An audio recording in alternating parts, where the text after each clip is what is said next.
पुस्तक 31, अध्याय 1, आतंक स्टाजिया। जी निंग और नाइनडस्ट सेक्लॉर्ड तुरंत गुफा से गायब हो गए। तभी गंजे काले वस्त्रधारी युवक ने धीरे से अपना सिर हिलाया। हालांकि रेडवाटर और मास्टर के दाव बहुत मिलते जुलते थे और दोनों ही स्टाफ आर्ट में माहिर थे। रेडवाटर थोड़ा ज्यादा ही क्रूर और निर्दयी है। मुझे वह पसंद नहीं है। दरअसल वह अभी तक चौथे चरण का दाव लॉर्ड भी नहीं बना था। छोड़ो इसे, मैं अभी थोड़ी देर और इंतजार करूंगा। ब्रह्मांड के खजानों में जबरदस्त धैर्य था। वे सचमुच शाश्वत और अमर थे और इसलिए वे किसी नए स्वामी को स्वीकार करने से पहले बहुत लंबा इंतजार करने को तैयार थे। वे किसी ऐसे स्वामी को चुनने के बजाय जो उनके लिए बिल्कुल उपयुक्त न हो, बिना किसी स्वामी के रहना पसंद करते थे। फुस निंग और नाइनडस्ट सेक्लॉर्ड को लगा कि उनके आसपास की दुनिया धुंधली हो गई है। कुछ ही पल बाद उन्होंने खुद को अंतरिक्ष के एक अंधेरे खाली क्षेत्र में पाया। हम बाहर हैं। दोनों के चेहरे पर खुशी के भाव थे। अब दोनों को अपने अवतारों की जगह का अंदाजा हो गया था। आखिरकार मैं अपने अवतार और अपने प्राइमल ट्विन को फिर से महसूस कर पा रहा हूँ। निंग थोड़ा शांत हुआ। जब तक वह उन्हें महसूस कर सकता है वह खुद को दिशा दे पाएगा। कुछ क्षण बाद उसने भौहें चढ़ाईं।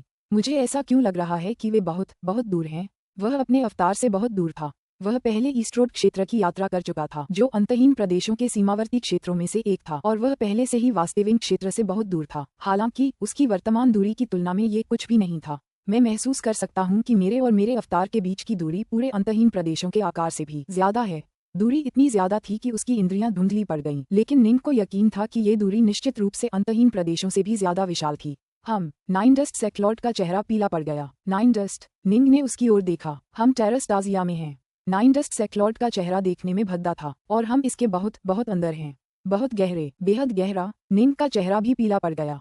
टेरा स्टाजिया के अंदर गहराई में टेरा स्टाजिया उनके द्वारा जानी गई सबसे खतरनाक जगह थी। आकार में ही इसके खोजे गए हिस्से पहले से ही अंतहीन प्रदेशों के आकार से भी बड़े थे। इसके अलावा निंग को गुफा में रहते हुए पता चला था कि टेरा स्टाजिया दरअसल डॉन वॉर का युद्ध क्षेत्र था, जहां कई हेगेमॉन स्तर के व्यक्ति मारे गए थे। ये जगह अनगिनत वार्डों और खतरों से भरी हुई थी, जो मूल रूप से हेगेमॉन को मारने के लिए बनाए गए थे, जिससे वे बेहद खतरनाक हो गए थे। क्या तुम्हें यकीन है कि हम टेरा स्टाजिया के बहुत अंदर हैं? निंग ने तुरंत पूछा। उसने जल्दी से अपने आसपास का नजारा देखा। वे अंतरिक्ष के अंधेरे खालीपन में थे और दूर दूर तक रोशनी की कुछ झलकियां दिखाई दे रही थीं।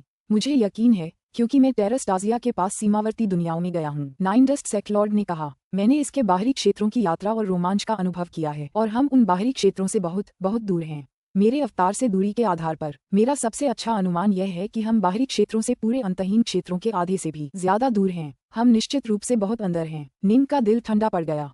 आतंक स्टाजिया शाश्वत सम्राटों के लिए भी घातक था, जबकि हेगेमॉन भी मरने के डर से यहाँ सावधानी से चलते थे। आमतौर पर सबसे शक्तिशाली दावलॉर्ड भी इस जगह के बहुत अंदर जाने की हिम्मत नहीं करते। और उनकी वर्तमान स्थिति क्या है? ये जगह निश्चित रूप से न केवल गहरी बल्कि अविश्वसनीय रूप से गहरी मानी जाती है। अंतरिक्ष के अंतहीन अंधेरे में दोनों खड़े थे। दोनों ही काफी घबराए हुए थे। टेरा स्टाजिया से बचकर घर लौटना नामुमकिन सा था। हमें अभी भी उम्मीद है। नाइनडस्ट सेक्लॉर्ड निंग से ज्यादा टेरा स्टाजिया के बारे में जानता था। उसने गंभीरता से कहा, डार्कनॉर्थ, तुम्हारी तलवारबाजी अंतरिक्ष से भी आगे निकल गई है। तुम इसका इस्तेमाल आसानी से एक आयामी द्वार को तोड़कर अविश्वसनीय रूप से दूर तक भागने के लिए कर सकते हो। हाँ, निंग ने सिर हिलाया। वह सचमुच आयामी मार्गों को काटकर खोल सकता था और फिर उनसे होकर बहुत दूर तक यात्रा कर सकता था। उसके लिए एक ऐसा आयामी मार्ग बनाना मुश्किल नहीं होगा जो 10 से ज्यादा क्षेत्रों को पार कर सके। ये स्पेसटाइम ट्रांसफर एरे का उपयोग करने से भी कहीं ज्यादा तेज था। सच में ये बात समझ में आती थी। निंग की मौजूदा तलवारबाजी को देखते हुए अगर वह किसी दुश्मन पर कब्जा कर लेता तो वह उसे एक इलाके से भी दूर से मार गिराता। इतनी लंबी दूरी तय करने के लिए भी स्पेसटाइम ट्रांसफर एरे की जरूरत पड़ती, जो इस बात का सबूत था कि दाव कितना भयानक और महत्वपूर्ण था। ब्राइट शो किंगडम का हेगेमॉन एक और अच्छा उदाहरण था। वह अंतहीन प्रदेशों में कहीं भी आसानी से प्रकट हो सकता था। ये क्षमता निंग से कहीं बेहतर थी। आतंक स्टाजिया के खोजे गए क्षेत्र अनंत प्रदेशों से भी विशाल हैं। चूंकि हम अभी आधे से ज्यादा अंदर हैं, इसका मतलब है कि कुछ हेगेमॉन या प्राचीन शाश्वत सम्राट पहले भी यहाँ रहे होंगे, नाइनडस्ट सेक्लॉर्ड ने कहा। निंग ने पूछा, क्या आप उन प्राचीन शक्तियों में से किसी एक को हमारा मार्गदर्शन करने के लिए कह सकते हैं? उनमें से कोई भी हमारे जैसे डाउनलॉर्ड्स की परवाह नहीं करेगा, नाइनडस्ट सेक्लॉर्ड ने कहा। ज्यादा से ज्यादा वे हमें एक स्टार मैप दे देंगे। ठीक है, ज्यादा से ज्यादा हमें स्टार मैप मिल जाएंगे। निंग भी चिंतित था। हमें पता होगा कि हमारे आसपास क्या है, लेकिन फिर भी हमें किसी भी खतरे का सामना अकेले ही करना होगा। हम दोनों को डाउनलॉर्ड्स में भी दोयम दर्जे का ही माना जाएगा। इतनी लंबी दूरी तय करके टेरा स्टारसी से बच निकलना, भले ही मेरी तलवारबाजी अंतरिक्ष से परे हो, ये बहुत मुश्किल होगा। हाँ, ऐसा ही होगा। नाइनडस्ट सेक्लॉर्ड को भी भारी दबाव का एहसास हुआ। फिर वह बुदबुदाया, ब्रह्मांड के खजाने ने हमें यहाँ क्यों भेजा? तुम इसके लिए उसे दोष नहीं दे सकते। निंग ने सिर हिलाया। डॉन वॉर टेरा स्टाजिया में लड़ा गया था। जिस गुफा में हम थे वह भी शायद टेरा स्टाजिया के अंदर ही कहीं होगी। असल में वह हमारे ठीक बगल में कहीं होगी। खजाना ही हमें यहाँ तक पहुँचा पाया। चाहे कुछ भी हो जाए, हम यूं ही हार मानकर मरने के लिए लेट नहीं सकते। हमें अपनी पूरी ताकत से लड़ना होगा।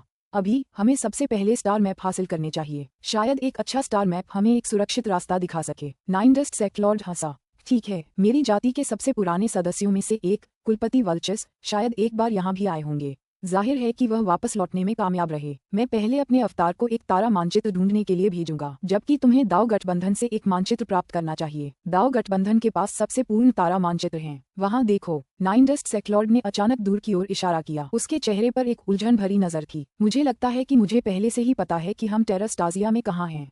क्या है? निंग ने नाइन डस्ट सेक्लॉर्ड की उंगली पर नजर डाली। दूर हरे रंग की रोशनी का एक गोला था। चलो वहाँ चलते हैं, नाइन डस्ट सेक्लॉर्ड ने धीरे से कहा। डार्क नॉर्थ, ये हिस्सा तुम्हारे हाथ में है। ठीक है। निंग ने अपनी उत्तरधनुष तलवार निकाली। फिर तलवार की रोशनी की झिलमिलाहट से उनके सामने एक आयामी मार्ग बना दिया। निंडस्ट सेक्लॉर्ड और निंग दोनों उस खूबसूरत इंद्रधनुषी आयामी मार्ग में प्रवेश कर गए। वे इस बिन स्थानिक सातत्य के माध्यम से एक दूसरे के साथ उड़ते हुए अपने लक्ष्य की ओर तेजी से आगे बढ़े। बाहर निकलने का समय हो गया है। दोनों चमकते हुए आयामी मार्ग से बाहर उड़ गए और खाली अंधेरे अंतरिक्ष के एक और हिस्से में पहुंच गए। वे अपने पिछले स्थान से 10 से भी ज्यादा भूभाग दूर जा चुके थे। निंग ने आश्चर्य से आगे देखा। आगे एक विशाल हरा भंवर था जो हरे प्रकाश की परतों से घिरा हुआ था। हरा प्रकाश असीम ऊर्जा से भरा था और उसके पास उड़ने वाले पत्थर और शिलाखंड तुरंत सफेद हो गए, फिर शून्य में विलीन हो गए। हरे भंवर के बगल में एक समान आकार का काला भंवर था जो अपने आसपास की हर चीज को निगल रहा था। सभी पत्थरों, बिखरी हुई लाशों और आसपास उड़ने वाली विभिन्न वस्तुओं को अपने अंदर समा रहा था। एक हरा भंवर और एक काला भंवर। पहला जीवन ऊर्जा से भरा था, लेकिन उसने आसपास के क्षेत्र से सारा जीवन सोख लिया और उसे नष्ट कर दिया। दूसरा मृत्यु ऊर्जा से भरा था और अपने आसपास की हर चीज को निगल गया। दोनों एक ही पूरे के हिस्से लगते थे। हालांकि वे बिल्कुल अलग थे, फिर भी कोई भी एक दूसरे के काम में दखल नहीं देता था। ये क्या है? निंग को यकीन ही नहीं हो रहा था। उसे अंदाजा था कि वे अभी भी बहुत दूर हैं, लेकिन दोनों भंवरें बहुत विशाल लग रही थीं। निंग का अंदाजा था कि ये दोनों भंवरें लगभग 100 प्रदेशों के बराबर आकार की होंगी। आतंक के स्टारसी में यही एक चीज है जिससे सभी 6 संगठन भयभीत हैं। यिन यांग संसार चक्र, नाइन डस्ट संप्रदाय के स्वामी ने धीरे से कहा। क्या तुम्हें पता है, बहुत समय पहले यिन यांग संसार चक्र एक क्षेत्र से भी छोटा था। निंग का चेहरा पीला पड़ गया। क्या तुम कह रहे हो कि यह बढ़ रहा है? हाँ, ये बढ़ रहा है। नाइन डस्ट सेक्लॉर्ड ने सिर हिलाया। यिन यांग संसार चक्र, जीवन चक्र सारी प्राण ऊर्जा खींच लेता है, जबकि मृत्यु चक्र सब कुछ निगल जाता है और नष्ट कर देता है। वे अपने आसपास के क्षेत्र से सारा जीवन और पदार्थ चुरा रहे हैं और निगल रहे हैं, और ऐसा करते हुए वे लगातार बड़े होते जा रहे हैं। जिस गति से वे बढ़ रहे हैं वह बढ़ती ही जा रही है। भविष्य में वे पूरे टेरास्टाजिया को घेर लेंगे। वास्तव में वे अनंत प्रदेशों को पूरी तरह निगल जाएंगे और उसके भीतर सब कुछ नष्ट कर देंगे। अनंत प्रदेशों का एक दिन नष्ट होना तय है। क्या? निंग को यकीन ही नहीं हो रहा था। अंतहीन प्रदेशों का विनाश तय था। जब 6 शक्तियों को यिन यांग संसार चक्रों का मूल रूप से पता चला तो वे तुरंत घबरा गईं। तीनों हेजेमोन मिलकर इसे नष्ट करने की कोशिश कर रहे थे। नाइन डस्ट सेक्लॉर्ड ने अपना सिर हिलाया।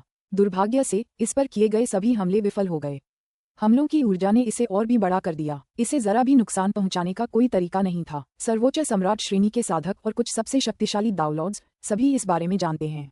नाइन डस्ट सेक्लॉर्ड ने निंग की ओर देखा। तुम्हारी शक्ति को देखते हुए मुझे लगता है कि दाव गठबंधन जल्द ही तुम्हें इसके बारे में बता देगा। निंग दूर स्थित यिन यांग संसार चक्र को घूर रहा था। वे लगातार बढ़ते रहेंगे जब तक कि वे अंतहीन प्रदेशों को नष्ट नहीं कर देते। यह ऐसी चीज है जो अनंत आदिम अराजकता से स्वाभाविक रूप से उत्पन्न हुई है।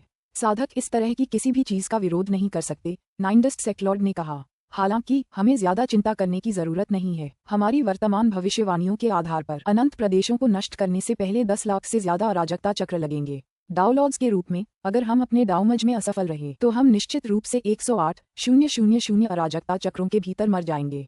हेगेमन्स और सम्राटों को इस समस्या से निपटने दें। निंग दूर यिन यांग संसार चक्रों को घूर रहा था। उसे अभी भी यकीन नहीं हो रहा था कि वह क्या सुन रहा है।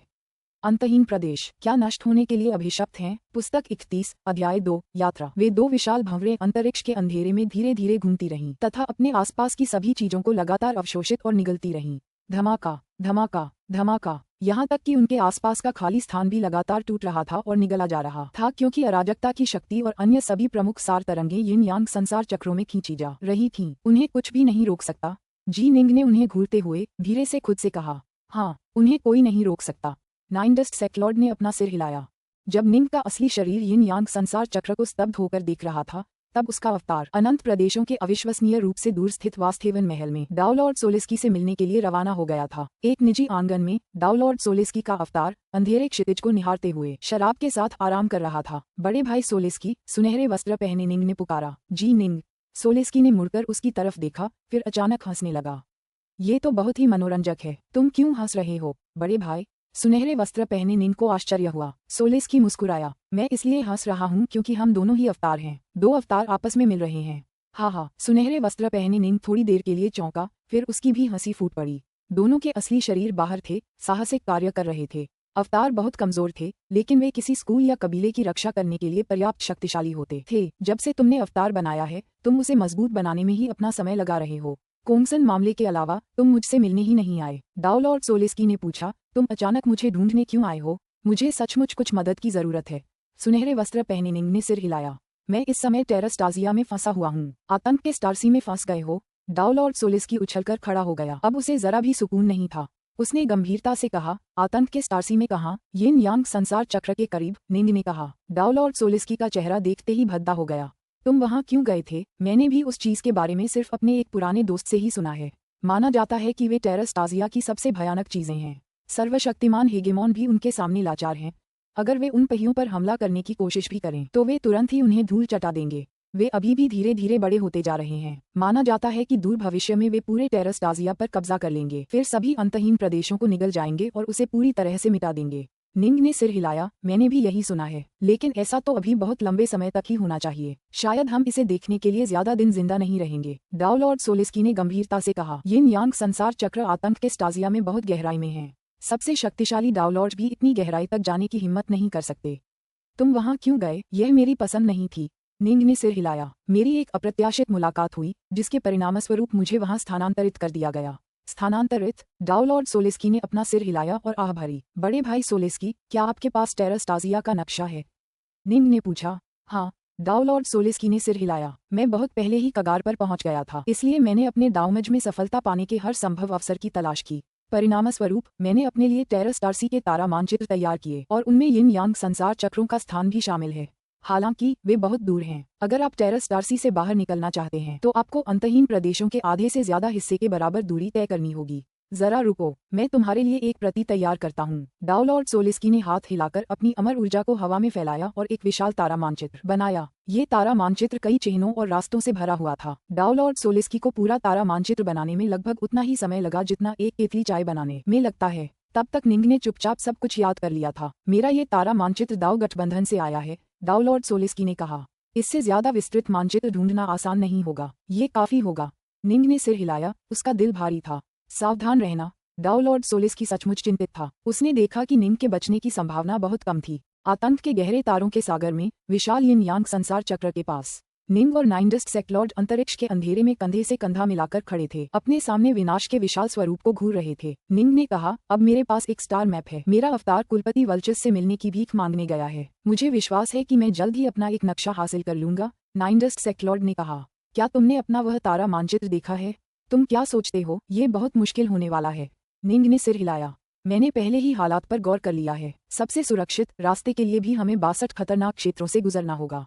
हमारी मौजूदा शक्ति को देखते हुए हमारे बचने की संभावना 10% से भी कम होगी। 62। नाइनडस्ट सेक्लॉर्ड ने भौहें चढ़ाईं। डार्कनॉर्थ, तुम्हारी तलवारबाजी अंतरिक्ष से भी परे है। हमें उन खतरनाक क्षेत्रों से बचकर निकलना चाहिए, है ना? मैंने इसे पहले ही अपने विचारों में शामिल कर लिया है। निंग ने बेबसी से कहा। इसके बिना हमें 500 से ज्यादा खतरनाक क्षेत्रों से गुजरना पड़ेगा, यानी मौत पक्की। धिक्कार है। नाइनडस्ट सेक्लॉर्ड ने अपने आसपास के माहौल को घूरा।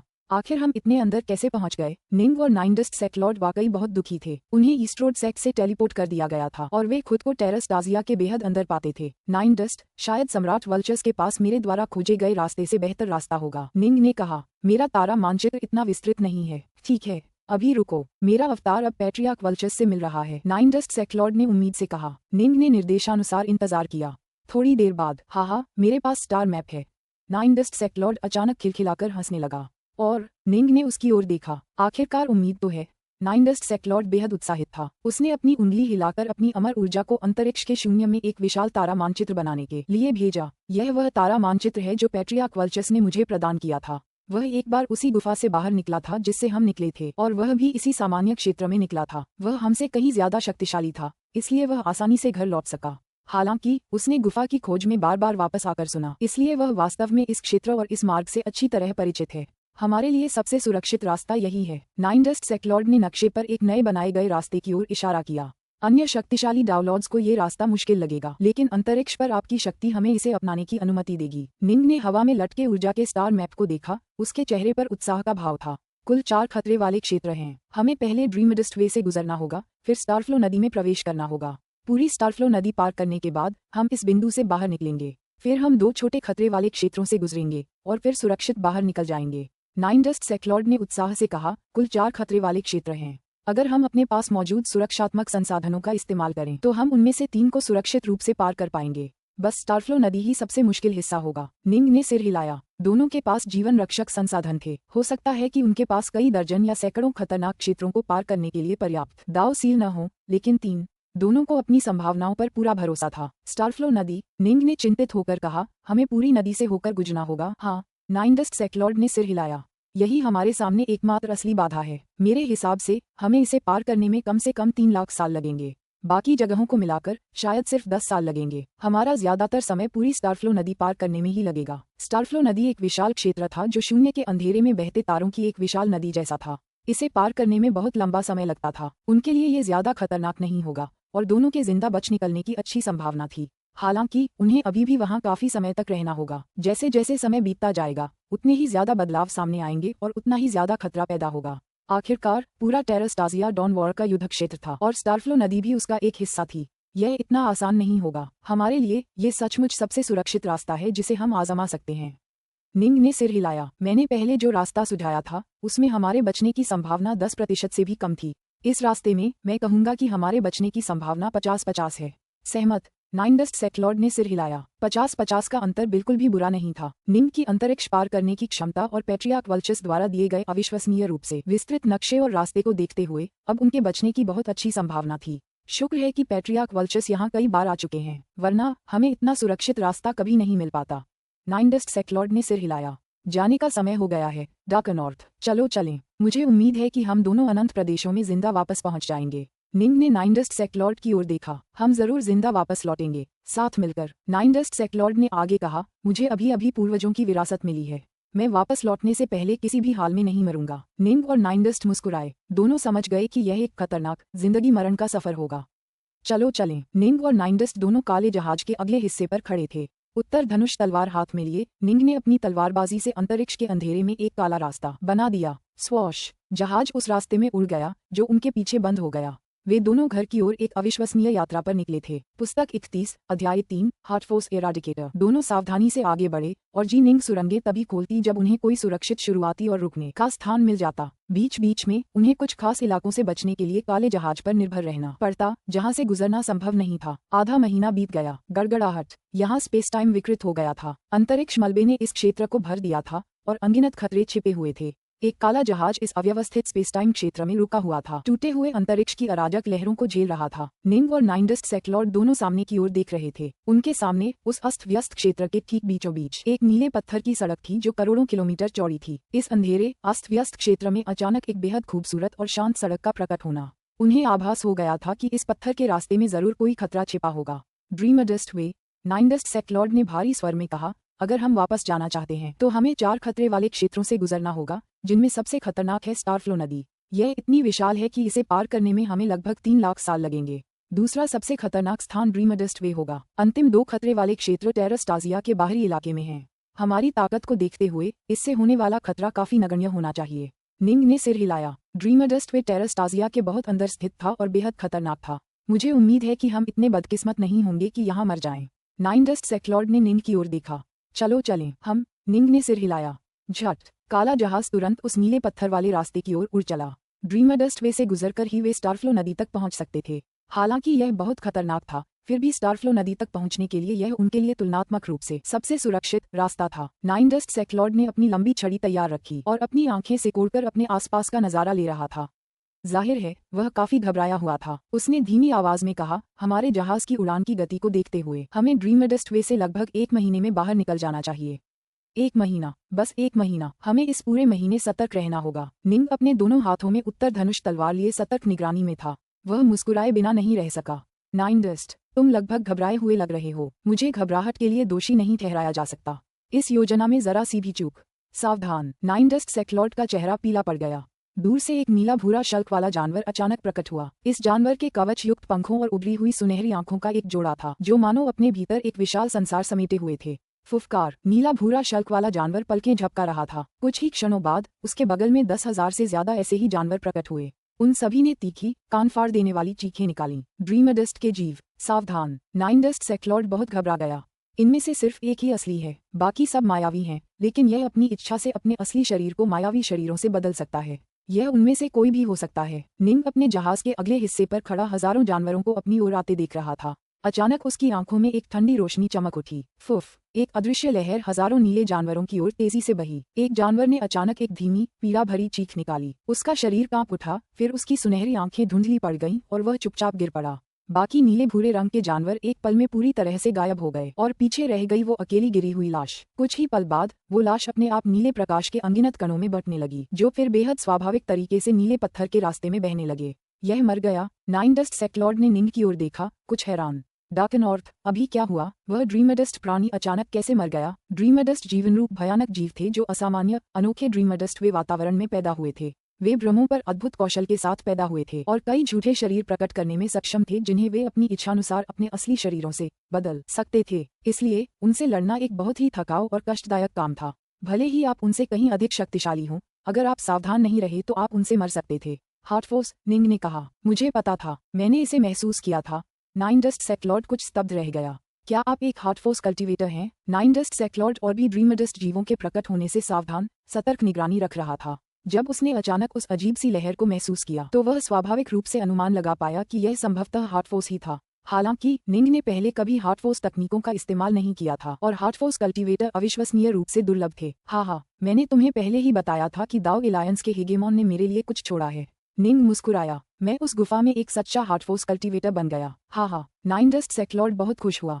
शानदार। ड्रीमडस्ट वे को लेकर मेरी सबसे बड़ी चिंता यही थी कि कहीं हम सचमुच इसके भ्रम में फंस न जाएं। इसलिए हमें लगातार सतर्क रहना पड़ता है। लेकिन मैंने कभी सोचा भी नहीं था कि तुम एक हार्टफोर्स कल्टीवेटर बन जाओगे। हाँ, एक शक्तिशाली हार्टफोर्स कल्टीवेटर को भ्रम में फंसाना कोई आसान काम नहीं है। मैं आखिरकार थोड़ा निश्चिंत हो सकता हूँ और पहले जितना नर्वस नहीं रहूंगा।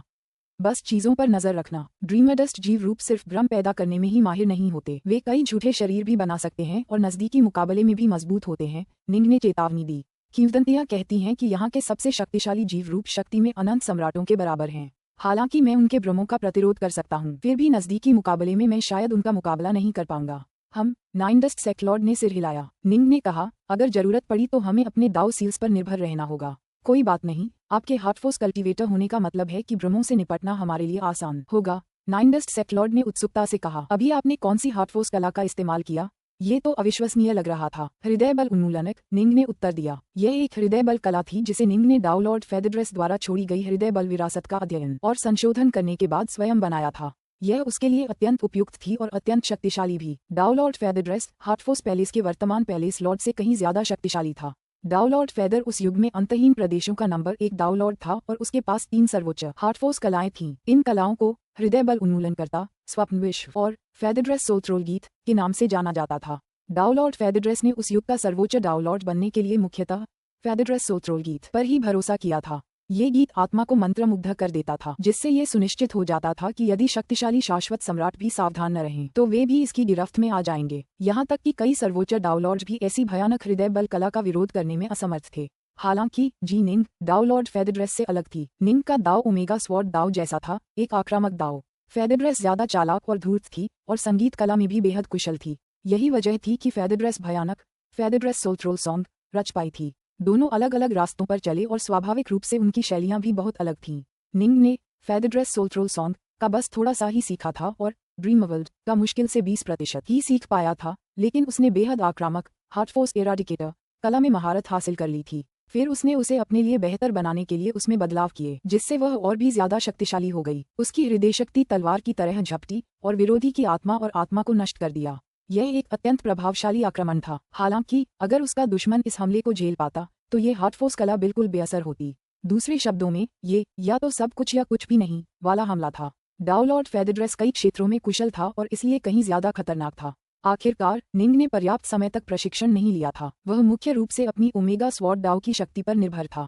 उसके लिए हार्ट फोर्स एरेडिकेटर में महारत हासिल करना और फिर से तैयार करना पहले से ही अविश्वसनीय था। नाम से ही यह काफी उग्र और प्रभावशाली लगता है। नाइन डस्ट सेक्लॉर्ड ने हार मानते हुए कहा, मैंने सोचा था कि पूर्वजों ने मुझे जो उपहार दिए हैं उनसे मैं तुम्हें हरा पाऊंगा। लगता है अब मैं तुम्हारे बराबर नहीं रहा। अब तुम सचमुच मेरे लायक नहीं हो। निंग ने सिर हिलाया। अरे छोटे, नाइन डस्ट सेक्लॉर्ड ने उसे घूरा। तुम्हें विनम्रता का मतलब ही नहीं पता। बस इंतजार करो जब मैं चौथे चरण का डाउनलॉर्ड बन जाऊंगा। हम्फ, गुफा में रहते हुए मैंने पहले ही बहुत सी अंतर्दृष्टियां हासिल कर ली हैं। मुझे आगे बढ़ने और चौथे चरण का डाउनलॉर्ड बनने में ज्यादा समय नहीं लगेगा। तब तक तुम्हें पता चल जाएगा कि मैं कितना अद्भुत हूँ। कई अराजकता चक्रों के लिए एक अड़चन में फंस जाना स्वाभाविक है। चिंता मत करो, मैं इस बीच तुम्हें ज्यादा गालियां नहीं दूंगा, निंग ने चिढ़ाते हुए कहा। काले जहाज पर आगे बढ़ते हुए दोनों एक दूसरे से हंसी मजाक कर रहे थे। वे आराम से इसलिए बातें कर पा रहे थे क्योंकि उन्हें पता था कि कम से कम रम तो कोई समस्या नहीं होगी। उनकी एकमात्र चिंता आमने सामने की मुठभेड़ होगी। बाहरी लोग, दूर से एक नीला जानवर दिखाई दिया। उसकी सुनहरी आंखें जानलेवा नजरों से भरी थीं। मर जाओ। तुरंत उसके 10,000 से ज्यादा प्रतिरूप प्रकट हुए और सभी जहाज की ओर दौड़ पड़े। न तो निंग और न ही नाइन डस्ट सेक्लॉर्ड असली जानवर को पहचान पाए, क्योंकि सैद्धांतिक रूप से हर एक शरीर असली हो सकता था। निंग मुड़ा और अपनी नजर जानवरों पर घुमाई। उसका हृदय एक लहर की तरह उमड़ पड़ा। पल भर में एक जानवर को छोड़कर सभी जानवर गायब हो गए जो मर गया। लाश स्वाभाविक रूप से बिखर गई और वापस नीले पत्थर वाली सड़क में विलीन हो गई। शानदार, शानदार, तुमने इसे देखा और यह मर गया। मुझे अब सचमुच जलन हो रही है। नाइन डस्ट सेक्लॉर्ड ने प्रशंसा में ठहाका लगाया। मुझे आश्चर्य है कि मैं कब और क्या कभी हार्ट फोर्स कल्टीवेटर बन पाऊंगा। मैं लोगों को तब तक घूरता रहूंगा जब तक वे मर नहीं जाते। कितना शानदार जीवन होगा। पुस्तक 31, अध्याय 4, हार्टफुल प्रक्षेपण। उतरो। सर्वोच्च हृदय बल साधकों का ये सबसे भयावह पहलू था। उनके हमले खामोश, तेज और बेहद घातक थे। इससे भी बुरी बात ये थी कि ब्रह्मांड के खजाने भी हृदय बल के हमलों से बचाव में काम नहीं आते थे। आप केवल अपने दाव हृदय, अपनी आत्मा और अपनी मानसिक दृढ़ता पर ही भरोसा कर सकते थे। इनमें से किसी भी चीज की नकल करना संभव नहीं था। भले ही आप युद्ध में अविश्वसनीय रूप से शक्तिशाली हों, अगर आप में मानसिक कमियां हैं तो भी आप एक हृदय बल साधक के हाथों मारे जाएंगे। बहुत पहले जीनिंग, राजकुमार ग्रेट जॉय, हार्टलॉर्ड सोलविंड और वाटरलॉर्ड फायरसेज वैकल्पिक ब्रह्मांड के जेनेसिस लेंस की यात्रा पर गए थे। साथ मिलकर उन्होंने उस ब्रह्मांड के केंद्र तक पहुंचने वाली प्राइमजेंस श्रृंखलाओं के विरुद्ध स्वयं को परखा था। हालांकि वे चारों शक्ति में बहुत समान थे, लेकिन फायरसेज मानसिक रूप से दूसरों की तुलना में काफी कमजोर था। यही कारण था कि हार्ट फोर्स कल्टीवेटर्स को बहुत ही खास दर्जा प्राप्त था। भले ही वे दूसरों से थोड़े कमजोर होते, फिर भी सबसे शक्तिशाली डाउनलॉर्ड्स भी उन्हें बहुत सम्मान देते थे। मर जा, बाहरी। फिर एक और नीले भूरे रंग का जानवर निकला। एक पल बाद उसके चारों ओर हजारों ब्रह्म प्रकट हुए। यह उनका मानक, सहज आक्रमण था, लेकिन निंग ने बस उन सभी पर एक नजर डाली, फिर अपनी हृदय शक्ति से तलवार की तरह वार किया। फुफ, एक लाश के गिरते ही वे सभी धुएं की तरह बिखर गए। ड्रीमडस्ट वे में पहले 12 दिन बेहद सुकून भरे थे। कभी कभी उनका सामना एक साथ 10 ड्रीमडस्ट जीवों से होता था, लेकिन हर बार निंग उन्हें एक ही नजर में खत्म कर देता था। उनमें से कोई भी निंग के हार्ट फोर्स एरेडिकेटर का विरोध नहीं कर पाता था। 13वें दिन आखिरकार उनका सामना एक ड्रीमडस्ट जीव से हुआ जो हार्ट फोर्स एरेडिकेटर का सामना करने में सक्षम था और नष्ट नहीं हुआ। ये जीव उन पिछले जीवों से काफी बड़ा था जिनसे उन्होंने लड़ाई की थी। हालांकि यह हार्ट फोर्स के हमले से बच गया, लेकिन ये स्पष्ट रूप से इससे थोड़ा घबराया हुआ था, जिससे निंग और नाइन डस्ट सेक्लॉर्ड को आगे बढ़कर उसे नजदीकी मुकाबले में मार गिराने का मौका मिल गया। 16वें दिन उनका सामना एक बेहद मुश्किल जानवर से हुआ जो हार्ट फोर्स एरेडिकेटर को नजरअंदाज कर सकता था। निंग और नाइन डस्ट सेक्लॉर्ड के बीच हुए नजदीकी मुकाबले में भी उसकी शक्ति सामान्य स्तर पर ही थी। अंत में दोनों को एकजुट होना पड़ा और निंग ने अपने ओमेगा स्वॉर्ड दाव ब्लड ड्रॉप के प्रहार से उसे खत्म कर दिया। दोनों अपने काले जहाज पर आगे बढ़ते रहे, लेकिन 17वें दिन के बाद वे उलझन में पड़ने लगे। अजीब बात है, हमने एक भी ड्रीमडस्ट जीव क्यों नहीं देखा। जीवन अचानक शांत हो गया था और उनका किसी भी जानवर से सामना नहीं हुआ। यह अजीब है, बेहद अजीब। पैट्रियार्क वल्चस के नोट्स के अनुसार जैसे जैसे हम ड्रीमडस्ट वे में और गहराई तक जाएंगे, ये खतरे में और बढ़ता जाएगा और ड्रीमडस्ट जीवों की संख्या और शक्ति बढ़ती जाएगी। नाइन डस्ट सेक्लॉर्ड ने भौहें चढ़ाईं। पूरे ड्रीमडस्ट वे को पार करने में हमें लगभग 1 महीना लगना चाहिए। हमें अभी इसके बिल्कुल केंद्र में होना चाहिए। हमें एक भी नजर क्यों नहीं आ रहा। 18वां दिन, 19वां दिन, 20वां दिन, सब कुछ बहुत शांत था। कोई ड्रीमडस्ट जीव दिखाई नहीं दे रहा था। पलक झपकते ही 26 दिन बीत गए थे और वे ड्रीमडस्ट के रास्ते से निकलने ही वाले थे। फू, अच्छा नहीं। निंग का चेहरा अचानक तनावग्रस्त हो गया। रुको, नाइन डस्ट सेक्लॉर्ड ने तुरंत पुकारा। काला जहाज शून्य के अंधेरे में तुरंत रुक गया। दोनों दूर तक देखने लगे, जहां नीले रंग के शल्कों वाले जानवरों का एक पूरा झुंड इकट्ठा था। इन सभी जीवों की झुकी हुई आकृतियां, शल्कों वाले पंख और उभरी हुई सुनहरी आंखें थीं। उनके सामने अब तक का सबसे बड़ा ड्रीमडस्ट जानवर था, जो कम से कम 30 मीटर ऊंचा था। सबसे पीछे वाला जानवर सबसे छोटा था, सिर्फ 15 मीटर लंबा। ये तो मुसीबत लग रही है। नाइन डस्ट सेक्लॉर्ड बुदबुदाया। डार्कनॉर्थ, हमने पहले जो शल्कधारी जानवर देखे थे उनकी लंबाई ज्यादा से ज्यादा 18 मीटर थी। इस समूह का नेतृत्व एक 30 मीटर लंबा जानवर कर रहा है और 5 जानवर 27 मीटर लंबे और 12 जानवर 24 मीटर लंबे हैं। सबसे कमजोर जानवर भी 15 मीटर लंबा है। कुल मिलाकर उनकी संख्या 21 है। मेरे हार्ट फोर्स एरेडिकेटर से बचने के लिए 15 मीटर की सीमा है, निंग ने मन ही मन कहा। जाहिर है ड्रीमेडस्ट के जानवर तैयार होकर आए हैं। दोनों पक्ष दूर से एक दूसरे को घूर रहे थे। दूर 100 से ज्यादा शल्कधारी जानवर भी निंग के समूह को घूर रहे थे। उनकी उभरी हुई सुनहरी आंखें मानो अपने भीतर असीम दुनियाएं समेटे हुए थीं। अद्भुत, बिल्कुल सुंदर। नाइन डस्ट सेक्लॉर्ड के चेहरे पर अचानक एक भावुक मूर्खतापूर्ण मुस्कान आ गई। अरे! निंग का चेहरा तनावग्रस्त हो गया। उसने तुरंत हृदय की एक लहर सी बाहर की ओर भेजी जिसने बाहरी शक्ति के सभी स्रोतों को अवरुद्ध कर दिया, जिससे नाइन डस्ट सेक्लॉर्ड को तुरंत अपने मन की स्पष्टता वापस पाने का मौका मिला। मैं असल में एक भ्रम में फंस गया था। नाइन डस्ट सेक्लॉर्ड तुरंत होश में आया। उसकी रीढ़ में डर का एक ठंडा सा झोंका दौड़ गया। उसने दूर खड़े जानवरों के सरदार को घूरा। मैं अनजाने में ही एक भ्रम में फंस गया था। कोई आश्चर्य नहीं कि कुलपति ने कहा था कि ड्रीमेडस्ट मार्ग खतरनाक है और मैं यहीं मर सकता हूँ। उन्होंने मुझे हर समय तैयार रहने को कहा था। तैयार? निंग ने उसकी ओर देखा। हाँ, मेरी मूल योजना अपने अनुचरों के साथ निरंतर मानसिक वार्तालाप में संलग्न रहने की थी। जब भी मैं बोलना बंद करता तो यह इस बात का संकेत होता कि मैं किसी भ्रम में फंस गया हूँ और मेरे अनुचर मुझे जगाने के लिए तुरंत एक दाव सील का उपयोग करते। नाइन डस्ट सेक्लॉर्ड ने आगे कहा, लेकिन चूंकि मुझे पता था कि आप एक हार्टफोर्स कल्टीवेटर हैं, इसलिए मैंने ये परेशानी नहीं उठाई। ये सुनकर निंग अपनी सहमति जताए बिना नहीं रह सका। यह कोई बुरा विचार नहीं था। साधकों, दूर से एक प्राचीन आवाज गूंजी। मैं इस बात से प्रभावित हूँ कि तुम मेरे भ्रमों का विरोध कर पाए। कोई आश्चर्य नहीं कि तुम मेरे इतने सारे देशवासियों को आसानी से मार सके, लेकिन ड्रीमेडस्ट वे पर अतिक्रमण करने का अंतिम परिणाम तो मृत्यु ही होगी। सबसे बड़े जानवर की आभा ज्वार की लहर की तरह बह गई और उसने उन दोनों की ओर इशारा किया। मार डालो, मारना, मारना, मार डालो। ड्रीमेडस्ट के सभी जीव जंतु गुस्से से चीखने लगे और उनके चारों ओर हजारों भ्रम प्रकट हो गए। अचानक चीखने वाली 10 लाख से ज्यादा आकृतियां वहां जमा हो गईं और वे सभी सीधे उन दोनों की ओर टूट पड़े। अपनी गुप्त कला का उपयोग करें, निंग ने मन ही मन नाइन डस्ट सेक्लॉर्ड को संदेश भेजा। सहमत? नाइन डस्ट सेक्लॉर्ड ने सिर हिलाया। धमाका! निंग के शरीर से तुरंत 9 ऊर्जा ड्रैगन बाहर निकल आए। ये उसकी 9 नवीनता कलाएं थीं। फुफ! नाइन डस्ट सेक्लॉर्ड के चारों ओर लहरदार पानी के पर्दे दिखाई दिए जो तेजी से दूर तक फैल गए। गुप्त कलाओं को आक्रमण करने में समय लगता था। सामान्यतः सबसे उत्कृष्ट गुप्त कलाएं भी प्रकाश की गति से 100 गुना तेज गति से ही उड़ पाती थीं। ये साधकों और आक्रमणकारियों दोनों के लिए एक बड़ी बाधा थी। कई शाश्वत सम्राट इस सीमा को पार करने में असमर्थ थे। 9 अद्भुत गुप्त कलाएं और पानी की लहरें एक दूसरे के चारों ओर घूमती हुई एक संपूर्ण आकृति बना रही थीं तथा वे अपनी ओर बढ़ते हुए लाखों से अधिक आकृतियों की ओर टूट रही थीं। धमाका! तुरंत ही गुप्त कलाओं में फंसी हुई कई आकृतियां पहले से कहीं ज्यादा धीमी गति से चलने लगीं। हालांकि वे सभी पूरी तरह से सुरक्षित दिखाई दे रही थीं। यही बात उन्हें इतना भयावह बना रही थी। ये बताना मुश्किल था कि कौन असली है और कौन नकली। निंग और नाइन डस्ट सेक्लॉर्ड के अपनी गुप्त कलाओं के साथ सेना में शामिल होने के फैसले से 15 मीटर का जानवर और 18 मीटर का जानवर पूरी तरह से अपनी जगह पर बंद हो गए, बिल्कुल भी हिलने डुलने में असमर्थ। 15 मीटर के जानवर का शरीर सचमुच कांपने लगा और धीरे धीरे टूटने लगा। ये दोनों गुप्त कलाएं बेहद शक्तिशाली थीं। बाकी ड्रीमेडस्ट जानवरों की गति भी तेजी से कम हो गई। मर जाओ! निंग ने अपनी नजर उन पर गड़ा दी। अचानक नीले पत्थर के रास्ते के ऊपर शून्य में एक विशाल दुनिया प्रकट हुई। इस दुनिया में ऊंचे पहाड़, गहरी घाटियां और बहती नदियां थीं। इस दुनिया के बिल्कुल बीच में एक विशालकाय पहाड़ था जिसका आकार एक विशाल तलवार जैसा था। यह विशाल दुनिया निंग का हृदयलोक थी। निंग का हृदय विश्व प्रक्षेपण नीले पत्थर की सड़क पर उतरा। हृदयलोक प्रक्षेपण गुप्त कलाओं से भिन्न थे। गुप्त कलाओं को दुश्मनों पर हमला करने के लिए समय की आवश्यकता होती थी, लेकिन हृदयलोक प्रक्षेपणों के लिए बिल्कुल भी समय की आवश्यकता नहीं होती थी।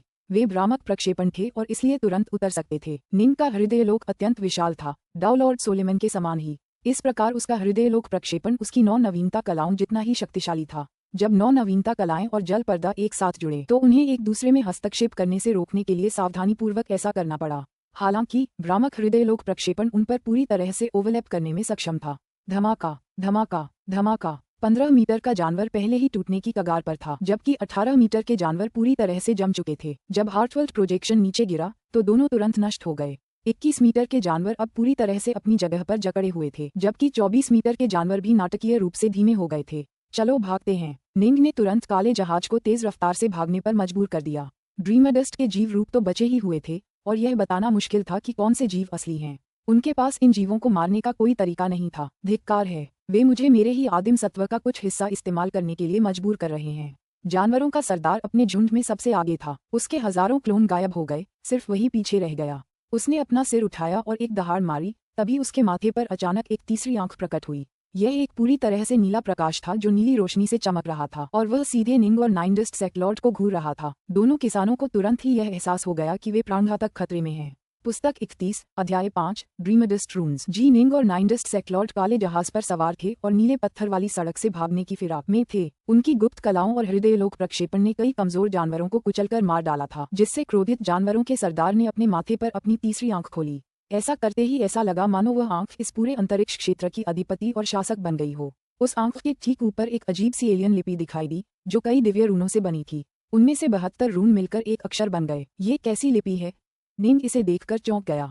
मैंने ये लिपि पहले कभी नहीं देखी। हालांकि यह पहली बार था, फिर भी निंग इस लिपि में छिपी अथाह असीम शक्ति को महसूस कर पा रहा था।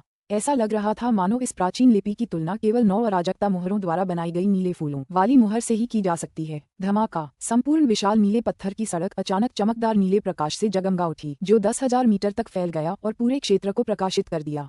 9 गुप्त कलाएं, रिपल वाटर गुप्त कला और निंग का हृदयलोक प्रक्षेपण सब नीले प्रकाश की शक्ति से दब गए। इसने भागते हुए काले जहाज को भी जकड़ लिया, जिससे उसकी गति प्रकाश की गति से 100 गुना से घटकर मात्र 62 गुना रह गई। जानवरों का सरदार पूरी ताकत लगा रहा है।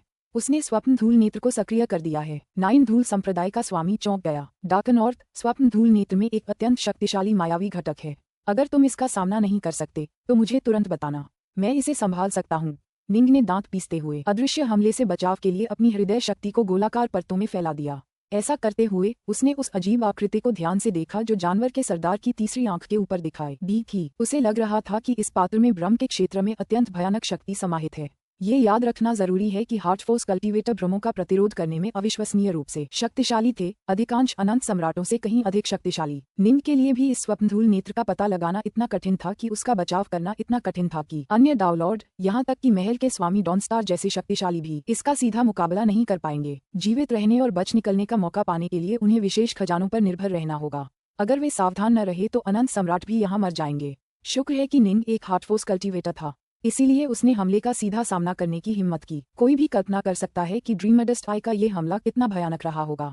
मैं महसूस कर सकता हूँ कि यह अजीबोगरीब किरदार असीम रहस्यों और भ्रमों से भरा है। निंग ने मन ही मन सोचा, अगर मैं इसमें पूरी तरह से महारत हासिल कर लूँ तो मैं भ्रमों पर और भी ज्यादा महारत हासिल कर पाऊंगा। डाउलॉर्ड फेदरड्रेस की सबसे बड़ी ताकत उन 3 शक्तिशाली गुप्त कलाओं में निहित थी।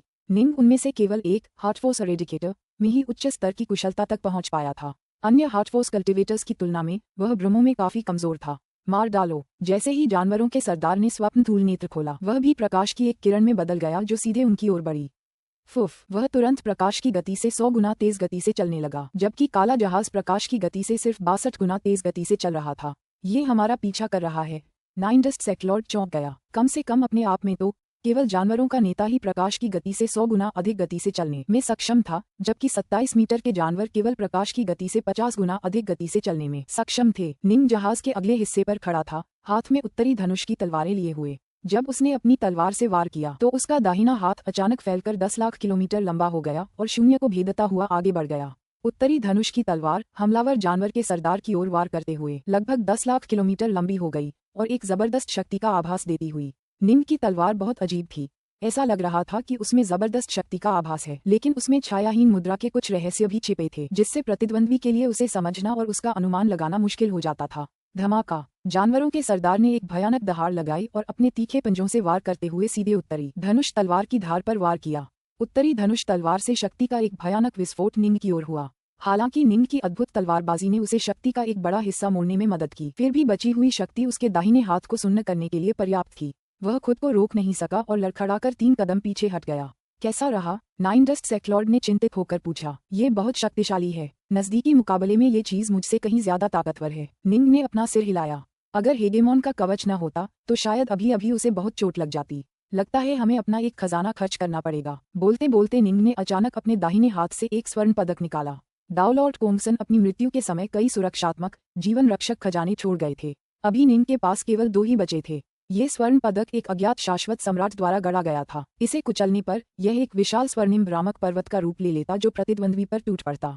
निंग को यकीन था कि यह उस राक्षसी नेता की गति को धीमा करने और यह सुनिश्चित करने के लिए पर्याप्त होगा कि वे भाग सकें। अभी एक भी दाव सील बर्बाद करने की जरूरत नहीं है। नाइनडस्ट सेक्लॉर्ड ने जल्दी से कहा। हमारे पास बस इतनी ही है। हमें उन्हें जितना हो सके बचाकर रखना होगा। क्या तुम्हारे पास कोई और बेहतर उपाय है? निंग ने उसकी ओर देखा। ये सच था कि ये दाव मोहरें बहुत दुर्लभ थीं और इन्हें पाना मुश्किल था। दाव लॉर्ड कोंगसान ने इन्हें अनगिनत सालों में हासिल किया था। अभी निंग के पास जीवन रक्षक 4 चीजें बची थीं। कोंगसन की 2 चीजें, स्वॉर्ड हेगेमॉन की दाव सील और ब्राइट शो हेगेमॉन द्वारा दी गई स्पेस टाइम डिस्क। बस इतना ही। हाँ, मुझे लगता है कि मेरे पास इसे करने का एक अच्छा मौका है।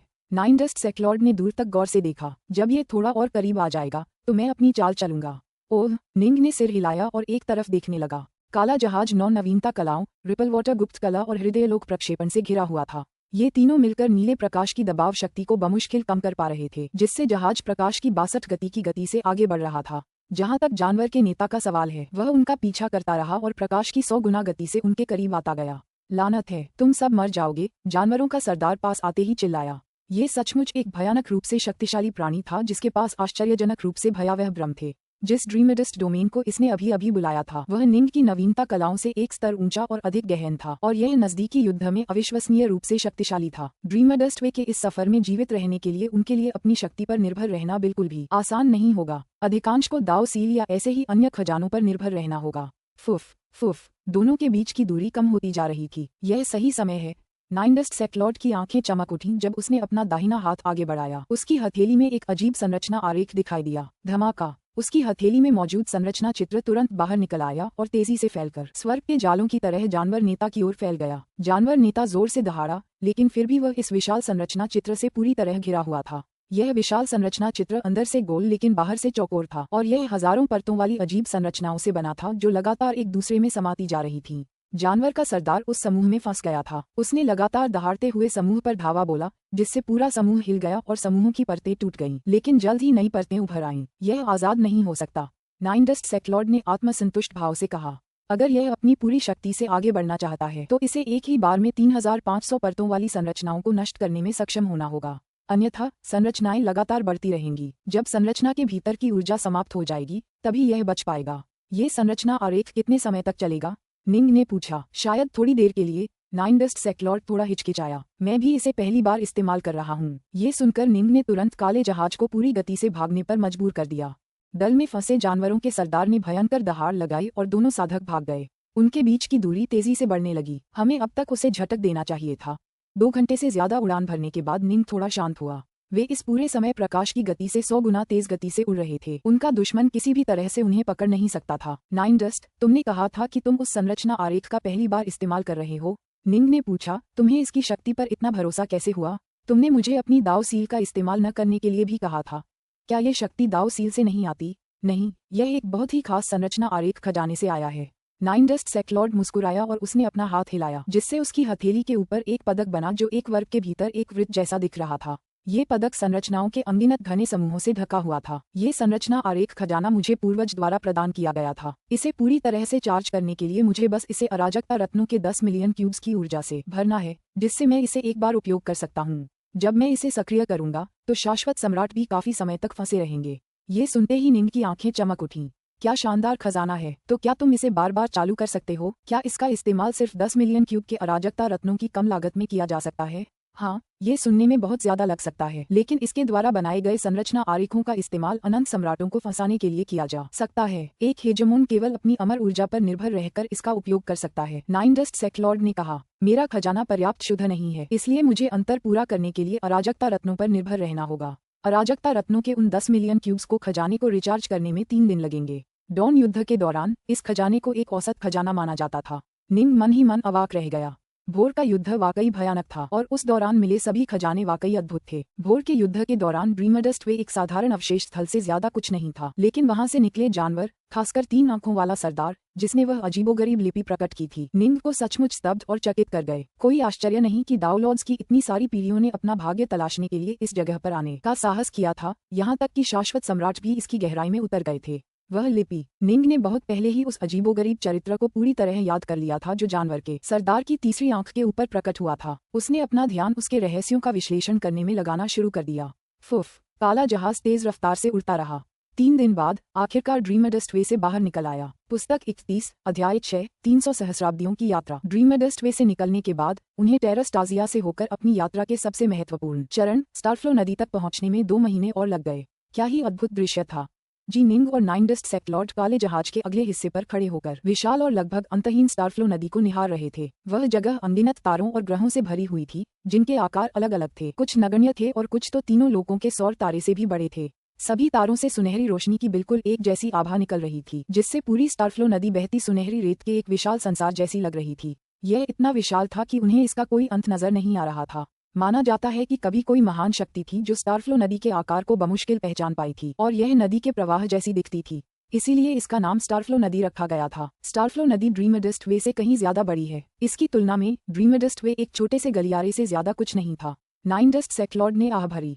हम वहाँ 300,000 साल तक रहेंगे, निंग ने कहा, लेकिन ये 300 सुरक्षित सहस्राब्दियां होंगी, अगर हमारी किस्मत अच्छी रही। कौन जाने, शायद हम पूरी स्टारफ्लो नदी आसानी से पार कर पाएं। नाइन डस्ट सेक्लॉर्ड भी आशा से भर गया। ड्रीमडस्ट वे हर मोड़ पर खतरों से भरा था, जबकि स्टारफ्लो नदी अपेक्षाकृत ज्यादा सुरक्षित थी। दोनों ने इसे इस यात्रा में खतरे का मुख्य स्रोत इसलिए माना क्योंकि उन्होंने यहाँ 3 लाख साल बिताए थे। हालांकि यह काफी सुरक्षित था, फिर भी 3 लाख सालों में हर तरह की बुरी घटनाएं घट सकती थीं। अगर वे बदकिस्मत रहे तो उन्हें कुछ बेहद खतरनाक जीव या जगहें मिल सकती थीं, और स्टारफ्लो नदी में कुछ जगहें ऐसी भी थीं जो ड्रीमडस्ट वे से भी ज्यादा खतरनाक थीं। हालांकि यदि वे भाग्यशाली रहे तो ये भी संभव था कि वे सभी खतरों से बच सकते थे और आसानी से नदी पार कर सकते थे। ये तो तय था कि ड्रीमडस्ट वे में खतरा जरूर होगा। हालांकि स्टारफ्लो नदी का मामला किस्मत पर निर्भर था। चलो चलें। काला जहाज सीधे भयानक स्टारफ्लो नदी में उड़ गया। स्टारफ्लो नदी अनगिनत तारों से भरी हुई थी, जिनसे सुनहरी रोशनी निकल रही थी। ये अनगिनत तारे आपस में जुड़े हुए थे और एक दूसरे से प्रतिध्वनित हो रहे थे, और उनकी अदृश्य शक्ति पूरी स्टारफ्लो नदी को ढकने के लिए फैली हुई थी। ये शक्ति ड्रीमडस्ट वे में भरी शक्ति से कहीं बेहतर थी। जब तक ये शक्ति मौजूद थी, निंग की तलवारबाजी भी उसे आयामों को चीरकर टेलीपोर्ट करने की अनुमति नहीं दे सकती थी। चीजें उनकी अपेक्षा से कहीं ज्यादा सुचारू रूप से आगे बढ़ीं। हालांकि स्टारफ्लो नदी में आगे बढ़ते हुए दोनों को प्राचीन युद्ध स्थलों के कुछ निशान मिले और थोड़ी बहुत मुश्किलों का सामना भी करना पड़ा, लेकिन उन्हें किसी भी तरह के वास्तविक खतरे का सामना नहीं करना पड़ा। उन्हें ऐसी कोई चीज भी नहीं मिली जिससे नाइन डस्ट सेक्लॉर्ड अपनी हथेली पर मौजूद संरचना आरेख का इस्तेमाल करने पर मजबूर हो सके। बस इसी तरह लगभग 3 लाख साल बीत गए। सब कुछ बहुत आसानी से हो गया है। मेरा अनुमान है कि कुछ ही सहस्राब्दियों में हम पूरी स्टारफ्लो नदी पार कर लेंगे। नाइन डस्ट सेक्लॉर्ड का चेहरा उत्साह से भर गया। ठीक है, निंग भी काफी उत्सुक था। पिछले 3 लाख सालों में उसने अपना समय बिल्कुल भी बर्बाद नहीं किया था। उसने अपना काफी समय ड्रीमडस्ट के चरित्र के रहस्यों का विश्लेषण करने में बिताया था और फिर उस अंतर्दृष्टि का इस्तेमाल अपने लिए मायावी कलाएं रचने में किया था। बाकी समय उसने अपनी तलवार दांव पर बिताया। अब तक वह अपने 5 तलवार इरादों में से 3 में तीसरे चरण तक पहुंच चुका था। रक्त बूंद तलवार इरादा, छाया रहित तलवार इरादा और यिन यांग तलवार इरादा। जहाँ तक 16 तलवार इरादा और हेवन ब्रेकर तलवार इरादा की बात है, दोनों में अभी भी थोड़ी कमी थी। जाहिर है तीसरे चरण का डाउनलोड बनना उसके लिए काफी मुश्किल होगा। ब्रह्मों के बारे में क्या? ड्रीमडस्ट चरित्र वाकई बहुत गहरा था। 9 कैओस सील्स ने निंग को एज्योर फ्लावर सील को समझने और प्रशिक्षित करने में मार्गदर्शन किया था, लेकिन ड्रीमडस्ट चरित्र तो बस एक अविश्वसनीय शक्ति थी जो डॉन युद्ध से पीछे छूट गई थी। यह कोई वास्तविक विरासत नहीं थी।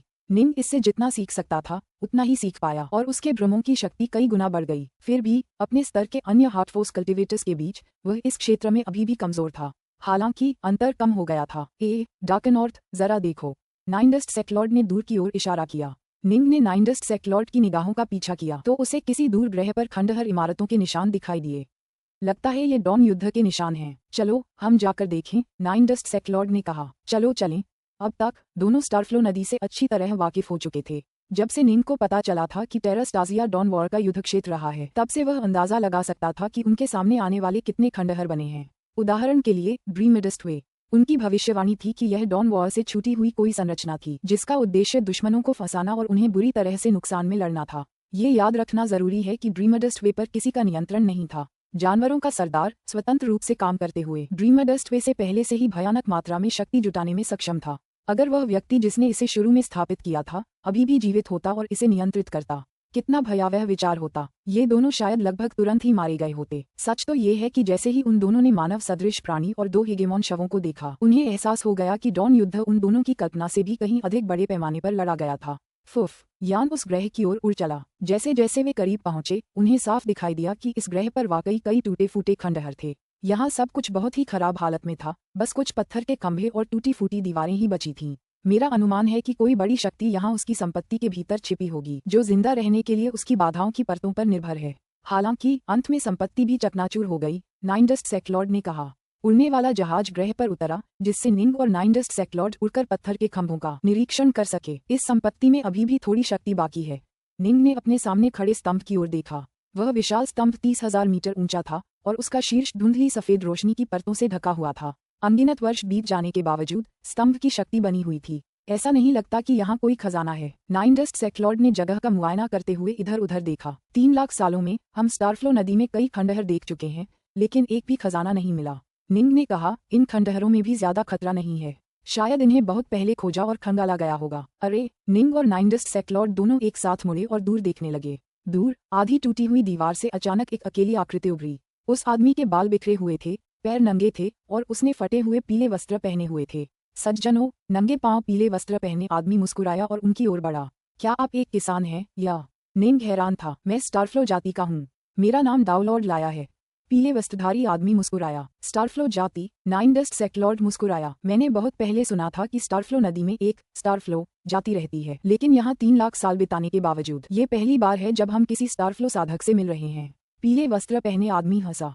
स्टारफ्लो जाति की कई शाखाएं हैं जो स्टारफ्लो नदी की गहराई में स्थित हैं। हर शाखा सुरक्षित और संरचनाओं द्वारा छिपी हुई है, जिससे बाहरी लोगों के लिए उन्हें खोजना मुश्किल हो जाता है। केवल जब हम साहसिक कार्य पर निकलते हैं, तभी हम बाहरी दुनिया से जुड़ पाते हैं। निंग और नाइन डस्ट सेक्लॉर्ड दोनों ही स्टारफ्लो जाति के बारे में अच्छी तरह जानते थे। सोलेस्की द्वारा दाव एलायंस से प्राप्त मानचित्र और पैट्रियार्क वल्चस द्वारा प्रदान किए गए मानचित्र दोनों में स्टारफ्लो नदी में रहने वाली स्टारफ्लो जाति के बारे में विस्तृत जानकारी थी। स्टारफ्लो जाति साधकों की एक शाखा थी जो महाअंधकार से बहकर इस स्थान पर आई थी। अन्य 6 प्रमुख शक्तियों द्वारा उनका तिरस्कार किया जाता था, इसलिए उन्होंने स्टारफ्लो नदी को अपनी मातृभूमि बनाने का निर्णय लिया। अनगिनत वर्षों से यहाँ रहने के बावजूद उन्हें जीवित रहना मुश्किल लगता था और वे यहाँ लंबे समय तक रहने के कारण आमतौर पर खुद को स्टारफ्लो जाति का सदस्य कहते थे। ये समझना जरूरी है कि कई साधक समूह महाअंधकार से बहकर आए थे। अधिकांश बहुत कमजोर थे और स्थानीय शक्तियों का मुकाबला करने में असमर्थ थे। केवल अंधकार साम्राज्य के पास ही महत्वपूर्ण शक्ति थी, जिसके परिणामस्वरूप वे 6 प्रमुख शक्तियों में से एक बन गए। यही कारण था कि दाव गठबंधन और अन्य समूह अंधकार साम्राज्य के प्रति अत्यधिक पक्षपाती और नकारात्मक थे, जिसके परिणामस्वरूप कई लड़ाइयां हुईं। स्टारफ्लो जैसी कमजोर जातियों के साथ अभी भी भेदभाव किया जाता था, लेकिन जब तक वे अच्छा व्यवहार करते रहे और अंतहीन प्रदेशों में घुसपैठ करने की कोशिश नहीं करते थे, तब तक वहाँ की विभिन्न स्थानीय शक्तियाँ उनके प्रति काफी दयालु थीं। स्टारफ्लो जाति अंतहीन प्रदेशों के साथ बहुत दोस्ताना व्यवहार करती थी। वे दाव गठबंधन के अधीन रहते थे। वे दोस्ताना व्यवहार न करने की हिम्मत कैसे कर सकते थे? इसलिए स्टारफ्लो नदी में स्टारफ्लो जाति के किसी सदस्य से मिलना अच्छी बात थी, बुरी नहीं, क्योंकि स्टारफ्लो जाति का सदस्य अक्सर सहायता या मार्गदर्शन प्रदान करता था। हाँ, हम पहली बार आपकी जाति के किसी सदस्य से मिले हैं और हम स्टारफ्लो नदी छोड़ने वाले हैं। निंग मुस्कुराया। अगर हम आपसे पहले मिल जाते तो शायद हमारी यात्रा आसान होती। तुम दोनों स्टारफ्लो नदी छोड़ने की योजना बना रहे हो? डाउलॉर्ड लाया उत्सुक था। हाँ, हम जल्द ही जा रहे हैं। नाइन डस्ट सेक्लॉर्ड ने सिर हिलाया। स्टारफ्लो नदी में कई खजाने छिपे हैं। क्या तुम दोनों में से किसी ने उनमें से किसी में प्रवेश किया है? डाउलॉर्ड लाया ने पूछा। खजाने की जगहें? नाइन डस्ट सेक्लॉर्ड ने अपना सिर हिलाया। हालांकि हमें कुछ खंडहर मिले, लेकिन कोई खजाना नहीं मिला। स्टारफ्लो नदी बहुत विशाल है। आपने यहाँ 300 सहस्राब्दियां बिताई हैं, लेकिन आपने स्टारफ्लो नदी का केवल एक छोटा सा हिस्सा ही देखा है, डाउलॉर्ड लाया ने कहा। स्टारफ्लो जाति के सदस्य अनगिनत युगों से इस जगह पर रहे हैं और हमारे डाउलॉर्ड और यहाँ तक कि शाश्वत सम्राटों ने भी लगातार इसकी खोज और रोमांच किया है। मुझे यकीन है कि मैं इस जगह के बारे में आप दोनों से कहीं ज्यादा जानता हूँ। पुस्तक 31, अध्याय 7, थंडर साउथ पैलेस। जी निंग और नाइन डस्ट सेक्लॉर्ड दोनों ने सिर हिलाया। हमारी जाति के पास स्टारफ्लो नदी के कुछ प्रमुख खंडहरों और अवशेष स्थलों के बारे में पीढ़ियों का अनुभव है, डाउलॉर्ड लाया ने कहा। मैं उनमें से एक की ओर जाने की तैयारी कर रहा था। मैं पहले ही वर्ष तक पहुंच चुका हूं, लेकिन वास्तव में डाउमज में सफल होने के बारे में मुझे बिल्कुल भी आत्मविश्वास नहीं है। इसलिए मैं साहसिक कार्य करने और खुद को संयमित करने के लिए निकला हूं, इस उम्मीद में कि मैं अपने डाउमज के अवसरों को बढ़ा सकूं। डाउमज? नाइन डस्ट सेक्लॉर्ड ने आह भरी। डाउमज बहुत मुश्किल है। हाँ, बहुत मुश्किल है। निंग ने सिर हिलाया। जब भी दाउमज का विषय उठता, हर डाउलॉर्ड दबाव महसूस करता, खासकर शक्तिशाली लोग।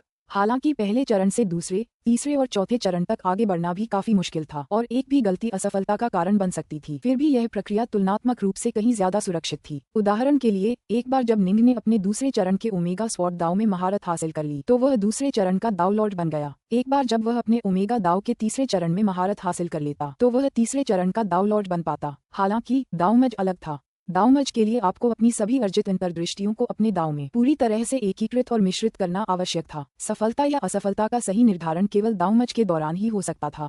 कोई भी निश्चित रूप से नहीं कह सकता था कि उसे दाउमज में निश्चित रूप से सफलता मिलेगी। उदाहरण के लिए, निंग को बस हर चरण में आगे बढ़ते हुए दाव के बारे में पर्याप्त अंतर्दृष्टि प्राप्त करने की आवश्यकता थी और इस तरह उसकी संभावनाएं लगभग सुनिश्चित थीं। हालांकि दाउमज उसे इस बात का कोई अंदाजा नहीं था कि उसकी सफलता की संभावनाएं क्या होंगी। बैडलैंड्स क्षेत्र का दाव लॉर्ड विंसोस अपने दाव की 100 धाराओं को एक साथ मिलाने के अपने प्रयासों में अंततः विफल रहा। भविष्य में निंग को भी अपने तलवार दाव का दाउमज करना होगा। निंग जैसा अभिमानी व्यक्ति भी केवल यही दावा करेगा कि उसे यकीन है कि वह चौथे चरण का दाव लॉर्ड बन सकता है। दाउमज के बारे में क्या? उसे भी अपनी संभावनाओं पर भरोसा नहीं था। दाव जितना ज्यादा शक्तिशाली होगा, दाउमज उतना ही ज्यादा कठोर होगा। नाइनडस्ट सेक्लॉर्ड ने सिर हिलाया और आह भरी। मुझे नहीं पता कि मैं भविष्य में सफल हो पाऊंगा या नहीं। अगर मैंने कोई कमजोर दाव चुना होता तो मेरे लिए चीजें बहुत आसान होती। क्या तुम सचमुच एक कमजोर दाव के रास्ते पर चलने को तैयार हो? निंग ने खंडन किया। हालांकि निंग मन ही मन आह भरने से खुद को नहीं रोक पाया। उसका ओमेगा स्वॉर्ड दाव और भी मुश्किल होगा। ये समझना होगा कि पैलेस लॉर्ड डॉनस्टार और नाइनडस्ट सेक्लॉर्ड जैसे लोगों ने कई सर्वोच्च दाव को एक साथ बखूबी जोड़ा था। अगर उन्हें अनंत काल मिल जाता तो वे हेगेमॉन बन जाते। निंग का ओमेगा स्वॉर्ड दाव उनके दाव से भी ज्यादा शक्तिशाली था। अगर वह एक शाश्वत सम्राट बन जाता तो वह हेगेमॉन से भी ज्यादा शक्तिशाली होता, है ना? लेकिन निंग ने कभी किसी ऐसे व्यक्ति के बारे में सुना भी नहीं था जो तीनों हेगेमॉन्स से ज्यादा शक्तिशाली हो। ये साफ जाहिर था कि उसके लिए इतनी ऊंचाइयों तक पहुंचना कितना मुश्किल होगा। भविष्य में उसके दाउमज की कठिनाई डॉनस्टार या नाइनडस्ट से कहीं ज्यादा होगी? बिल्कुल नहीं। क्या मतलब है, अगर मैं एक कमजोर दाव के लिए दाउमज में कामयाब भी हो गया तो भी मेरे लिए बस यही उम्मीद बाकी रहेगी कि मैं दूसरों के हाथों शिकार होकर मारा जाऊं।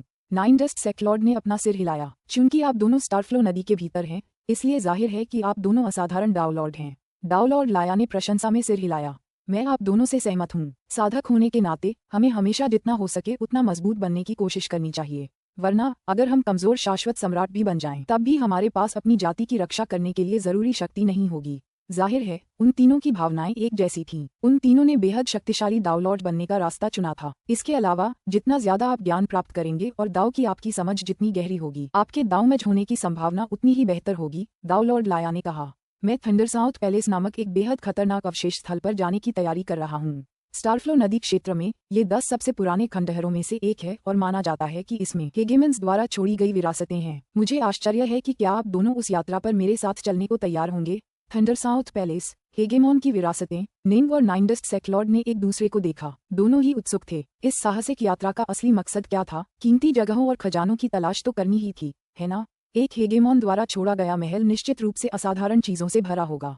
क्या यह वाकई एक अच्छा विचार है? नाइनडस्ट सेक्लॉर्ड ने कहा, यह वह जगह है जिसे आपकी जाति ने अनगिनत वर्षों की खोजबीन के बाद खोजा है। मुझे यकीन है कि यह एक ऐसा रहस्य है जिसे दूसरों को यूं ही नहीं बताना चाहिए। अगर आप हम दोनों को अंदर ले आएं तो इसकी चिंता मत करो। दाव लॉर्ड लाया हंसा। हमारी जाति के बीच इस जगह का स्थान और अस्तित्व वास्तव में एक गुप्त रहस्य है। मैं पहले से ही एक वर्ग स्तर का दाव लॉर्ड हूँ जो अपने कई साथियों से कहीं ज्यादा शक्तिशाली है। यही वजह है कि हमारी जाति के सम्राटों ने मुझे थंडरसाउथ पैलेस के सटीक स्थान की जानकारी दी। हालांकि एक जाति के रूप में हमारी मानक नीति हमेशा से अंतहीन प्रदेशों के दाव लॉर्ड्स को जो स्टारफ्लो नदी में प्रवेश करते हैं, जब भी संभव हो सहायता प्रदान करना रही है। मैं बस इतना अनुरोध करता हूँ कि आप दोनों इस रहस्य को कभी उजागर न करने का वादा करें। अगर ऐसा है तो नाइनडस्ट सेक्लॉर्ड ने सिर हिलाया। तो फिर हम इस यात्रा में आपके साथ चलेंगे। निंग ने सहमति जताई। उन्होंने बहुत पहले सुना था कि स्टारफ्लो जाति के सदस्य अनंत प्रदेशों के साधकों के प्रति हमेशा से अत्यंत मैत्रीपूर्ण रहे हैं। अगर निंग या नाइनडस्ट सेक्लॉर्ड सचमुच अनंत सम्राट बन जाते तो उन्हें अनंत प्रदेशों में तुरंत ही अत्यंत उच्च पद प्राप्त हो जाते। वे उस उपकार को याद रखेंगे जो स्टारफ्लो जाति ने उन पर उस दिन किया था और स्वाभाविक रूप से वे उचित समय पर स्टारफ्लो जाति का ध्यान रखेंगे। अगर हम वहां जा रहे हैं तो हमेशा की तरह हम सभी को जीवन भर की शपथ लेनी चाहिए। नाइनडस्ट सेक्लॉर्ड ने कहा, ठीक है, हम अभी जीवन भर की शपथ लेंगे। इस तरह हम सब मिलकर काम कर सकते हैं और एक दूसरे पर पूरे विश्वास के साथ थंडरसाउथ पैलेस को चुनौती दे सकते हैं। दाव लॉर्ड लाया सहमत हो गया। अब जब जीवन रक्त की शपथ ली जा चुकी थी तो निंग और नाइनडस्ट सेक्लॉर्ड दोनों को दाव लॉर्ड लाया पर और भी ज्यादा भरोसा और विश्वास हो गया। भले ही वह सचमुच उनके खिलाफ कोई साजिश रच रहा हो, अब जब जीवन रक्त की शपथ ली जा चुकी थी तो जैसे ही वह कोई कदम उठाने की कोशिश करेगा वह तुरंत ही उसमें फंस जाएगा। हाँ, मैं पहले कभी इतना भाग्यशाली नहीं रहा। नाइनडस्ट सेक्लॉर्ड हंसा। भाग्य का एक अप्रत्याशित झटका मेरे हाथ में खजाना पहुंचा रहा है। यह नियति ही थी जिसने मुझे तुम दोनों से मिलवाया। Dark north, नाइनडस्ट। दाव लॉर्ड लाया मुस्कुराया। हमारे वर्ग स्तर के दाव लॉर्ड्स में से बहुत कम ही खुद को संयमित करने के लिए साहसिक कार्य करते हैं। हम तीनों का एक दूसरे से मिलना वाकई अविश्वसनीय कर्म भाग्य है, या जैसा कि मैंने अभी कहा, नियति। इसके अलावा हमारे पुराने नियम मुझे तुम्हें कुछ खंडहरों तक ले जाने की अनुमति देते हैं। मुझे धन्यवाद देने की कोई जरूरत नहीं है, सज्जनों, ज्यादा से ज्यादा मैं तुमसे यह अनुरोध करूंगा कि आज मैंने जो थोड़ी सी कृपा दिखाई है उसे याद रखो। अगर तुम दोनों भविष्य में अनंत काल प्राप्त कर सको तो कृपया समय समय पर हमारी मदद करना। निंग और नाइनडस्ट सेक्लॉर्ड दोनों ने सिर हिलाया। उनके अनंत काल पाने की संभावनाएं अविश्वसनीय रूप से कम थीं। अगर वे सचमुच सफल भी हो जाते तो कभी कभार स्टारफ्लो जाति की मदद करना कोई मामूली बात नहीं होती। निंग, नाइनडस्ट सेक्लॉर्ड और डाउलॉर्ड लाया ने काले जहाज पर सवार होकर स्टारफ्लो नदी से उड़ान भरी। थंडरसाउथ पैलेस ज्यादा दूर नहीं है। इस जहाज की गति को देखते हुए हमें वहां लगभग 1 सदी में पहुंच जाना चाहिए, डाउलॉर्ड लाया ने कहा। थंडरसाउथ पैलेस काफी खतरनाक है, लेकिन मैं इससे अच्छी तरह वाकिफ हूँ। जब तक तुम दोनों मेरे पीछे पीछे चलते रहोगे मुझे पूरा विश्वास है कि हम सुरक्षित रह पाएंगे। डार्कनॉर्थ और मुझे कम मत आंको, भाई लाया, नाइनडस्ट सेक्लॉर्ड ने कहा। हाँ भाई लाया, तुम्हें अपना पिछवाड़ा बचाने के लिए हम दोनों की जरूरत पड़ सकती है। निंग मुस्कुराया। ओह, मैं आपकी योग्यताएं देखने के लिए उत्सुक हूँ, डाउलॉर्ड लाया ने कहा। नाइनडस्ट सेक्लॉर्ड ने अचानक पूछा। ओह ठीक है भाई लाया, मैंने सुना है कि स्टारफ्लो जाति ग्रेट डार्क से यहाँ आकर बसी है। निंग ने डाउलॉर्ड लाया की तरफ भी देखा। निंग खुद भी इस बारे में काफी उत्सुक था। हाँ, डाउलॉर्ड लाया ने सिर हिलाया। बहुत कम लोग ये जानते हैं, बहुत समय पहले हमारी मातृभूमि, जिसे मयूर कमल क्षेत्र के नाम से जाना जाता है, ने एक अविश्वसनीय रूप से बड़े युद्ध का सामना किया था। पूरा मयूर कमल क्षेत्र पूरी तरह से नष्ट हो गया था और हमें अपनी जान बचाने के लिए भागने पर मजबूर होना पड़ा था।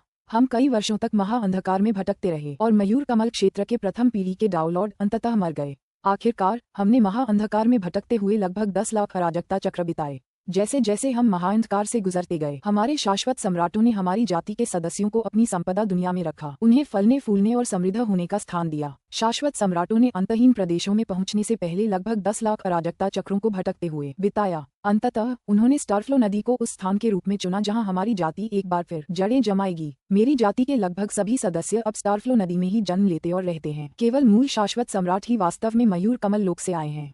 जहां तक हम डाउलॉर्ड्स की बात है, हम उस जगह के बारे में बिल्कुल नहीं जानते, डाउलॉर्ड लाया ने समझाया। निंग और नाइनडस्ट सेक्लॉर्ड दोनों ही ये देखकर दंग रह गए। लगभग 10 लाख अराजकता चक्रों का भटकना, महाअंधकार सचमुच बहुत दूर, बहुत विशाल था। कोई आश्चर्य नहीं कि केवल शाश्वत सम्राट ही इसकी खोज करने का साहस करते। इतनी लंबी यात्रा लगभग किसी भी डाउलॉर्ड को निराशा में डालने के लिए पर्याप्त थी।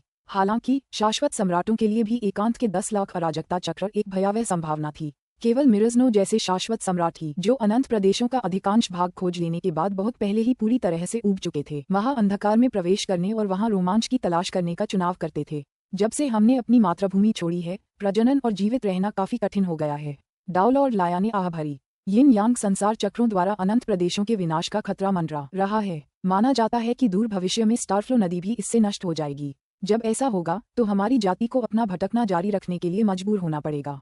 यिन यांग संसार चक्र, निंग और नाइनडस्ट दोनों ने आह भरी। वास्तव में दूर भविष्य में ये लगभग निश्चित था कि अनंत प्रदेशों के सभी विभिन्न संगठन भटकने के लिए मजबूर हो जाएंगे, लेकिन निश्चित रूप से अगर वे अपने दांवमज में सफल नहीं हुए तो वे दोनों उस दिन को देखने के लिए कभी जीवित नहीं रहेंगे। स्टारफ्लो नदी में आगे बढ़ते हुए तीनों आराम करते और बातें करते रहे। पलक झपकते ही 100 साल से ज्यादा समय बीत गया। थंडरसाउथ पैलेस सीधे आगे है। मेरी जाति ने इस क्षेत्र की हर चीज को छिपाने के लिए पहले से ही सुरक्षा घेरे बना लिए हैं। एक बार मैं उनसे जुड़ जाऊंगा तो हम थंडरसाउथ पैलेस देख पाएंगे। डाउलॉर्ड लाया जहाज के अगले हिस्से पर खड़ा होकर निंग और नाइनडस्ट से बात कर रहा था। पुस्तक 31, अध्याय 8, थंडरसाउथ गार्जियन। जी निंग और नाइनडस्ट सेक्लॉर्ड दोनों ने प्रभावित होकर आह भरी। स्टारफ्लो जाति सचमुच चालाक थी। उन्होंने वास्तव में अवरोधक वार्ड स्थापित कर रखे थे ताकि दूसरों के लिए थंडरसाउथ पैलेस का पता लगाना असंभव हो जाए। हालांकि वे दोनों इस निर्णय को समझते थे, कोई भी जाति या संगठन इतने मूल्यवान संसाधन को छिपाने का विकल्प चुन सकता था। डाउलॉर्ड लाया जहाज के अगले हिस्से पर खड़ा था। उसकी अमर ऊर्जा बाहर की ओर प्रवाहित हो रही थी, एक के बाद एक रहस्यमय रून में संघनित हो रही थी। जल्द ही कुल 9 रून आकार ले चुके थे। वे शून्य में लटके हुए थे, धुंधली सफेद रोशनी की लहरें उत्सर्जित कर रहे थे। खोलो, डाउलॉर्ड लाया की आवाज ठंडी और तीखी थी। फुफकार। 9 प्राचीन रून उनके सामने शून्य की ओर उड़ गए और लहरों की एक श्रृंखला प्रकट हुई। लहरों के बीच में एक शून्य द्वार प्रकट हुआ और द्वार से दूसरी ओर एक विशाल अंतरिक्ष महल साफ दिखाई दे रहा था। आओ अंदर चलें, ये खाली दरवाजा ज्यादा देर तक खुला नहीं रहेगा, डाउलॉर्ड लाया ने जल्दी से कहा। चलो चलें। वे तीनों प्रकाश की किरणों में बदल गए जो खाली दरवाजे की ओर उड़ चलीं। खाली दरवाजे से गुजरने के बाद तीनों को सामने खाली जगह में लटका विशाल स्वर्ण महल साफ दिखाई दे रहा था। स्वर्ण महल बेहद खूबसूरत था और उस पर अनगिनत मूर्तियां और रेखाचित्र लगे हुए थे, जिससे वह बेहद मनमोहक लग रहा था। महल में शक्ति, सामर्थ्य और कुलीनता का आभामंडल था। मुख्य द्वार के ऊपर 2 विशाल शब्द लटके थे, थंडर साउथ। ये दोनों शब्द बिजली की चमक से चमक रहे थे और सुलेख एक उदात्त भावना से ओतप्रोत था। पूरे महल से उपस्थिति और शक्ति का एक अदृश्य आभामंडल फैल रहा था जो इतना प्रबल था कि नींग का हृदय कांप उठा। वे अभी अंदर भी नहीं गए थे, दूर से उसे देखते ही उन्हें खतरे का आभास हो गया था। यह एक स्पष्ट चेतावनी थी जो थंडरसाउथ पैलेस के पूर्व स्वामी ने भविष्य के मेहमानों के लिए छोड़ी थी। डाउलॉर्ड लाया मुस्कुराया, चिंता की कोई बात नहीं सज्जनों। नींग ने सिर हिलाया। उन दोनों किरदारों को देखकर ही मैं कह सकता हूँ कि यह किसी हेगेमॉन का महल रहा होगा। उस स्तर के किसी व्यक्ति द्वारा छोड़ा गया सबसे कमजोर जाल भी मुझे लाखों बार खत्म करने के लिए काफी होगा। डाउलॉर्ड लाया ने कहा, जब तक आप बहुत अधिक लालची होने से बचते हैं आपको यहाँ कोई भी जानलेवा खतरा नहीं होगा। बहुत लालची? निंग और नाइनडस्ट सेक्लॉर्ड ने एक दूसरे को देखा। क्या आप ये कह रहे हैं कि हमें वहाँ मौजूद किसी भी खजाने को छूने की अनुमति नहीं है? नाइनडस्ट ने भौहें चढ़ाईं। डाउलॉर्ड लाया ने बताया, हमारे जातीय मुख्यालय से निकलने से पहले शाश्वत सम्राटों ने मुझे बताया था कि यहाँ दो बड़े खतरे मेरा इंतजार कर रहे होंगे। उन्होंने मुझे बताया था कि अगर मैं सावधान नहीं रहा तो मेरी जान जा सकती है, लेकिन अगर मैं उनसे बच गया तो अगर मुझे कुछ और समस्याओं का सामना भी करना पड़ा तो वे निश्चित रूप से मेरे जीवन के लिए खतरा नहीं होंगी।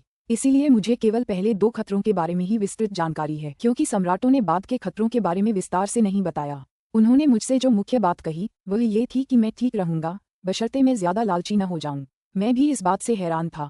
मेरे इस जगह आने का असली मकसद अपने लिए कीमती खजाने ढूंढना था। अगर मैं कुछ भी नहीं ले जा सका तो इसका क्या मतलब? लेकिन सम्राटों ने बस इतना कहा कि अंदर जाने के बाद मुझे सब कुछ समझ आ जाएगा। तो अंदर जाते ही हमें सब समझ आ जाएगा? नींग हंसा। हाँ, ठीक है, अगर अंदर जाने से पहले ही हमें सब कुछ पता होता तो यह कोई बड़ी चुनौती या मुश्किल अनुभव नहीं होता। ठीक है, नाइनडस्ट ने भी सिर हिलाया। आओ अंदर चलें। दोनों को डाउलॉर्ड लाया पर पूरा भरोसा था, या यूं कहें कि तीनों ने जो जीवन भर की शपथ ली थी उस पर पूरा भरोसा था। चूंकि वे सभी शपथों से बंधे थे इसलिए डाउलॉर्ड लाया के लिए इस जगह के बारे में उनसे झूठ बोलना या धोखा देना संभव नहीं था। महल के द्वार बहुत विशाल थे। तीनों द्वार से अंदर गए और जैसे ही वे अंदर गए निम खुद को रोक नहीं पाया और अपना सिर उठाकर एक बार फिर उसके ऊपर लटके दो शब्दों थंडर साउथ को देखने लगा। उसे थोड़ा सा आभास हो रहा था कि इसमें कुछ रहस्य छिपे हैं, लेकिन उसका रास्ता तलवार दाव का था, बिजली दाव का नहीं। विशाल महल में कई कमरे, गलियारे और बगीचे भी थे। यह वाकई भव्य और सुंदर था, लेकिन इसका हर एक हिस्सा गहरी नीली बिजली से चमक रहा था।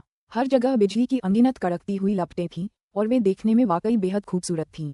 दरवाजे से अंदर कदम रखते ही वे उदास होकर सामने की ओर देखने लगे। उन सभी को बिजली की उन चमकती हुई चमक में छिपी शक्ति का एहसास हो रहा था। यह अनंत बिजली है, निंग ने अचानक कहा। निंग ने नोवेसेंस थंडर पर महारत हासिल करने की अपनी खोज में कई अलग अलग प्रकार की दाव बिजली का सामना किया था, लेकिन उनमें से किसी ने भी उसे वह शक्ति और खतरे का एहसास नहीं कराया जो उसके सामने बिजली की प्रतान ने कराया था। क्या इस महल में सचमुच अनंत बिजली है? नाइनडस्ट सेक्लॉर्ड ने अचानक कहा। अनंत बिजली? मैंने कभी नहीं सुना कि यह आदिकालीन अराजकता से स्वाभाविक रूप से जन्म लेती है। माना जाता है कि केवल एक शाश्वत सम्राट जो बिजली के ताव में अविश्वसनीय ऊंचाइयों तक पहुंच गया है वह शाश्वत बिजली की एक लकीर बनाने में सक्षम है, निंग ने गंभीरता से कहा। हाँ, और यह पहला बड़ा खतरा है, डाउलॉर्ड लाया ने गंभीरता से कहा। इस महल के लगभग हर इंच में बिजली चमक रही है और यह संवेदनशील और बुद्धिमान दोनों है। संवेदनशील और बुद्धिमान? निंग ने आश्चर्य से कहा। क्या अनंत बिजली शुरू से ही संवेदनशील नहीं है? जरा खुद ही देखो। डाउलॉर्ड लाया मुस्कुराया। बस एक धड़कन के बाद उनके सामने बिजली की अनगिनत धाराएं इधर उधर घूमने लगीं और एक साथ इकट्ठा होकर एक विशाल बिजली मानवरूपी में बदल गईं। उसका पूरा शरीर बिजली से बना था और उसकी गहरी नीली आंखें थीं जो अपनी ऊंचाई से उन तीनों को घूर रही थीं। यह अनंत बिजली थी जो अनंत जीवन शक्ति और जीवन ऊर्जा से भरी हुई थी। नमस्कार महामहिम संरक्षक, डाउलॉर्ड लाया ने आदरपूर्वक कहा। गुरु ने मुझे इस महल की सुरक्षा का भार सौंपा है, बिजली रक्षक ने शांति से कहा। मैं तुम पर 3 हथेलियां मारूंगा। अगर तुम कनिष्ठ तीनों हथेलियां झेल सको तो तुम्हें प्रवेश मिल जाएगा। अगर तुम्हें अपनी व्यक्तिगत शक्ति पर भरोसा है तो तुम मेरे प्रहारों को व्यक्तिगत रूप से स्वीकार कर सकते हो। महल के भीतर निंग और नाइनडस्ट सेक्लॉर्ड दोनों ने अपने हथियार तैयार रखे थे। डाउलॉर्ड लाया ने जल्दी से कहा, मेरी जाति के सम्राटों ने जो कहा है उसके अनुसार बिजली का रक्षक पूरे थंडरसाउथ महल की शक्ति से सशक्त है और अविश्वसनीय रूप से शक्तिशाली है। उसकी तीनों हथेलियां पिछली वाली से ज्यादा शक्तिशाली हैं। अगर तुम उन्हें नहीं ले सकते तो मेरे पीछे आकर छिप जाओ। इसकी कोई जरूरत नहीं है। नाइनडस्ट सेक्लॉर्ड ने अपनी लंबी छड़ी उठाई। देखते हैं बिजली का रक्षक कितना मजबूत है। निंग के पास 2 उत्तरधनुष तलवारें तैयार थीं। वह बहुत घमंडी आदमी था, भला वह किसी और के पीछे कैसे छिप सकता था? बिजली के रक्षक ने ठंडे स्वर में कहा, पहली हथेली। उसका दाहिना हाथ एक विशाल पंखे की तरह फैला हुआ था। उसकी उंगलियों की रेखाएं आसानी से दिखाई दे रही थीं क्योंकि बिजली उसकी हथेली के चारों ओर चमक रही थी। मैं पहले जाऊंगा। नाइनडस्ट सेक्लॉर्ड ने जोरदार गर्जना की और अपनी लंबी छड़ी से वार किया, जिससे उसके चारों ओर लहरों का भ्रम पैदा हो गया। धमाका! विशाल पंखे जैसी हथेली से टकराते ही लंबी छड़ी लगभग चाबुक की तरह मुड़ गई। बिजली की हथेली के हल्के से कांपने और फिर पीछे हटने से एक जबरदस्त विस्फोट की आवाज सुनाई दी। इतना शक्तिशाली नहीं, नाइनडस्ट सेक्लॉर्ड ने मन ही मन दूसरों को बताया। ये रहा दूसरा ताड़ का पेड़। बिजली के रक्षक की आवाज ठंडी और नीरस रही, क्योंकि उसने एक बार फिर अपने दाहिने हाथ से वार किया। इस बार वह एक पहाड़ के आकार का हो गया और उन तीनों की ओर टूट पड़ा।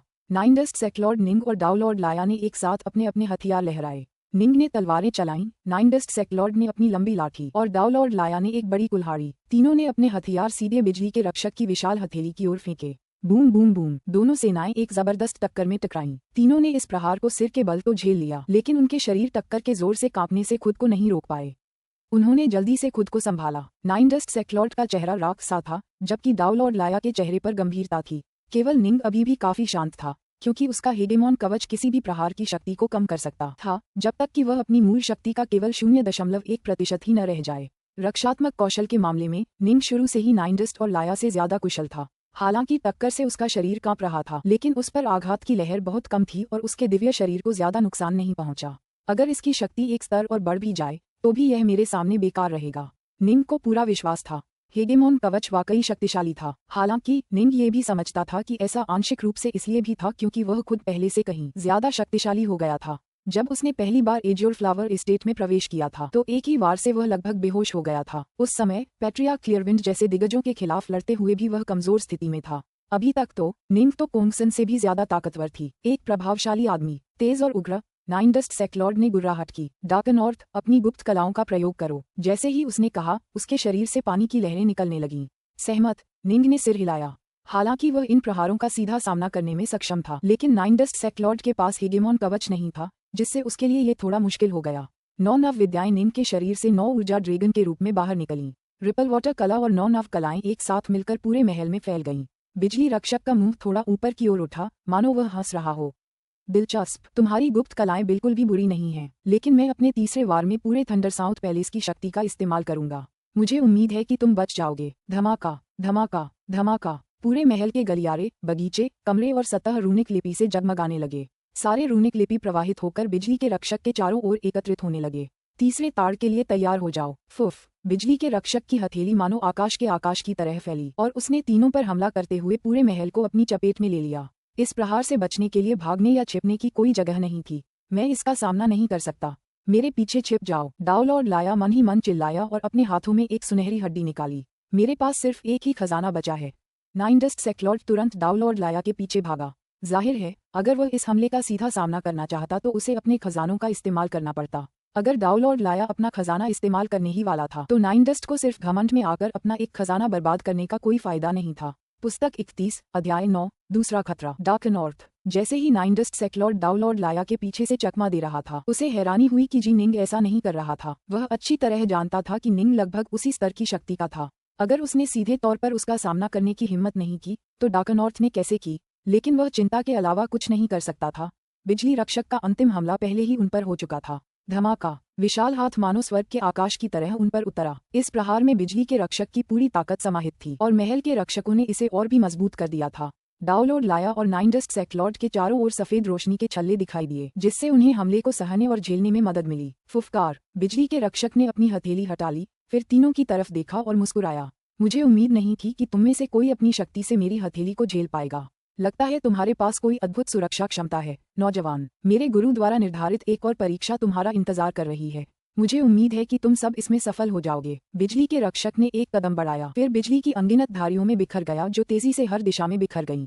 अब उनके सामने का रास्ता बिजली से अवरुद्ध नहीं था। बहुत बढ़िया, डार्कनॉर्थ, तुमने तो वाकई इसका डटकर सामना किया। नाइनडस्ट सेक्लॉर्ड निंग के पास गया। मेरे जातीय अभिलेखों के अनुसार केवल सर्वोच्च डाउलॉर्ड ही इस तरह के प्रहार को सीधे झेल सकता है। मैं प्रभावित हूँ, डार्कनॉर्थ। डाउलॉर्ड लाया सचमुच चकित था। उस प्रहार की शक्ति सामान्य शाश्वत सम्राटों की क्षमता से कहीं अधिक थी। ये बिजली के रक्षक का पूर्ण शक्तिशाली प्रहार था जिसे महल की संरचनाओं ने और प्रबल कर दिया था। अरे, मेरे पास तो बस एक अच्छी खासी सुरक्षा शक्ति है। हालांकि उस प्रहार से मेरा पूरा शरीर अभी भी सुन्न है। मेरे पैर अब जवाब देने ही वाले हैं। निंग के पैर सचमुच लड़खड़ा रहे थे, लेकिन वह हंस पड़ा। अगर उस बिजली जैसे दानव ने मुझ पर कई हमले किए होते तो मैं उसे झेल नहीं पाता। बस यूं ही मैंने एक बोनसील इस्तेमाल कर ली जो हमारे एक बादशाह ने मेरे लिए खुद बनाई थी। डाउलॉर्ड लाया हंसा। अगर कई हमले होते तो कितनी भी बोनसीलें मेरी रक्षा नहीं कर पाती। निंग भी हैरानी से आहें भरने से खुद को नहीं रोक पाया। उसका दिव्य शरीर किसी निम्न श्रेणी के शाश्वत हथियार के बराबर तो था, लेकिन उसके बराबर नहीं था। इस प्रहार को सहने के लिए उसने मुख्यतः अपने हेगेमॉन कवच पर भरोसा किया था।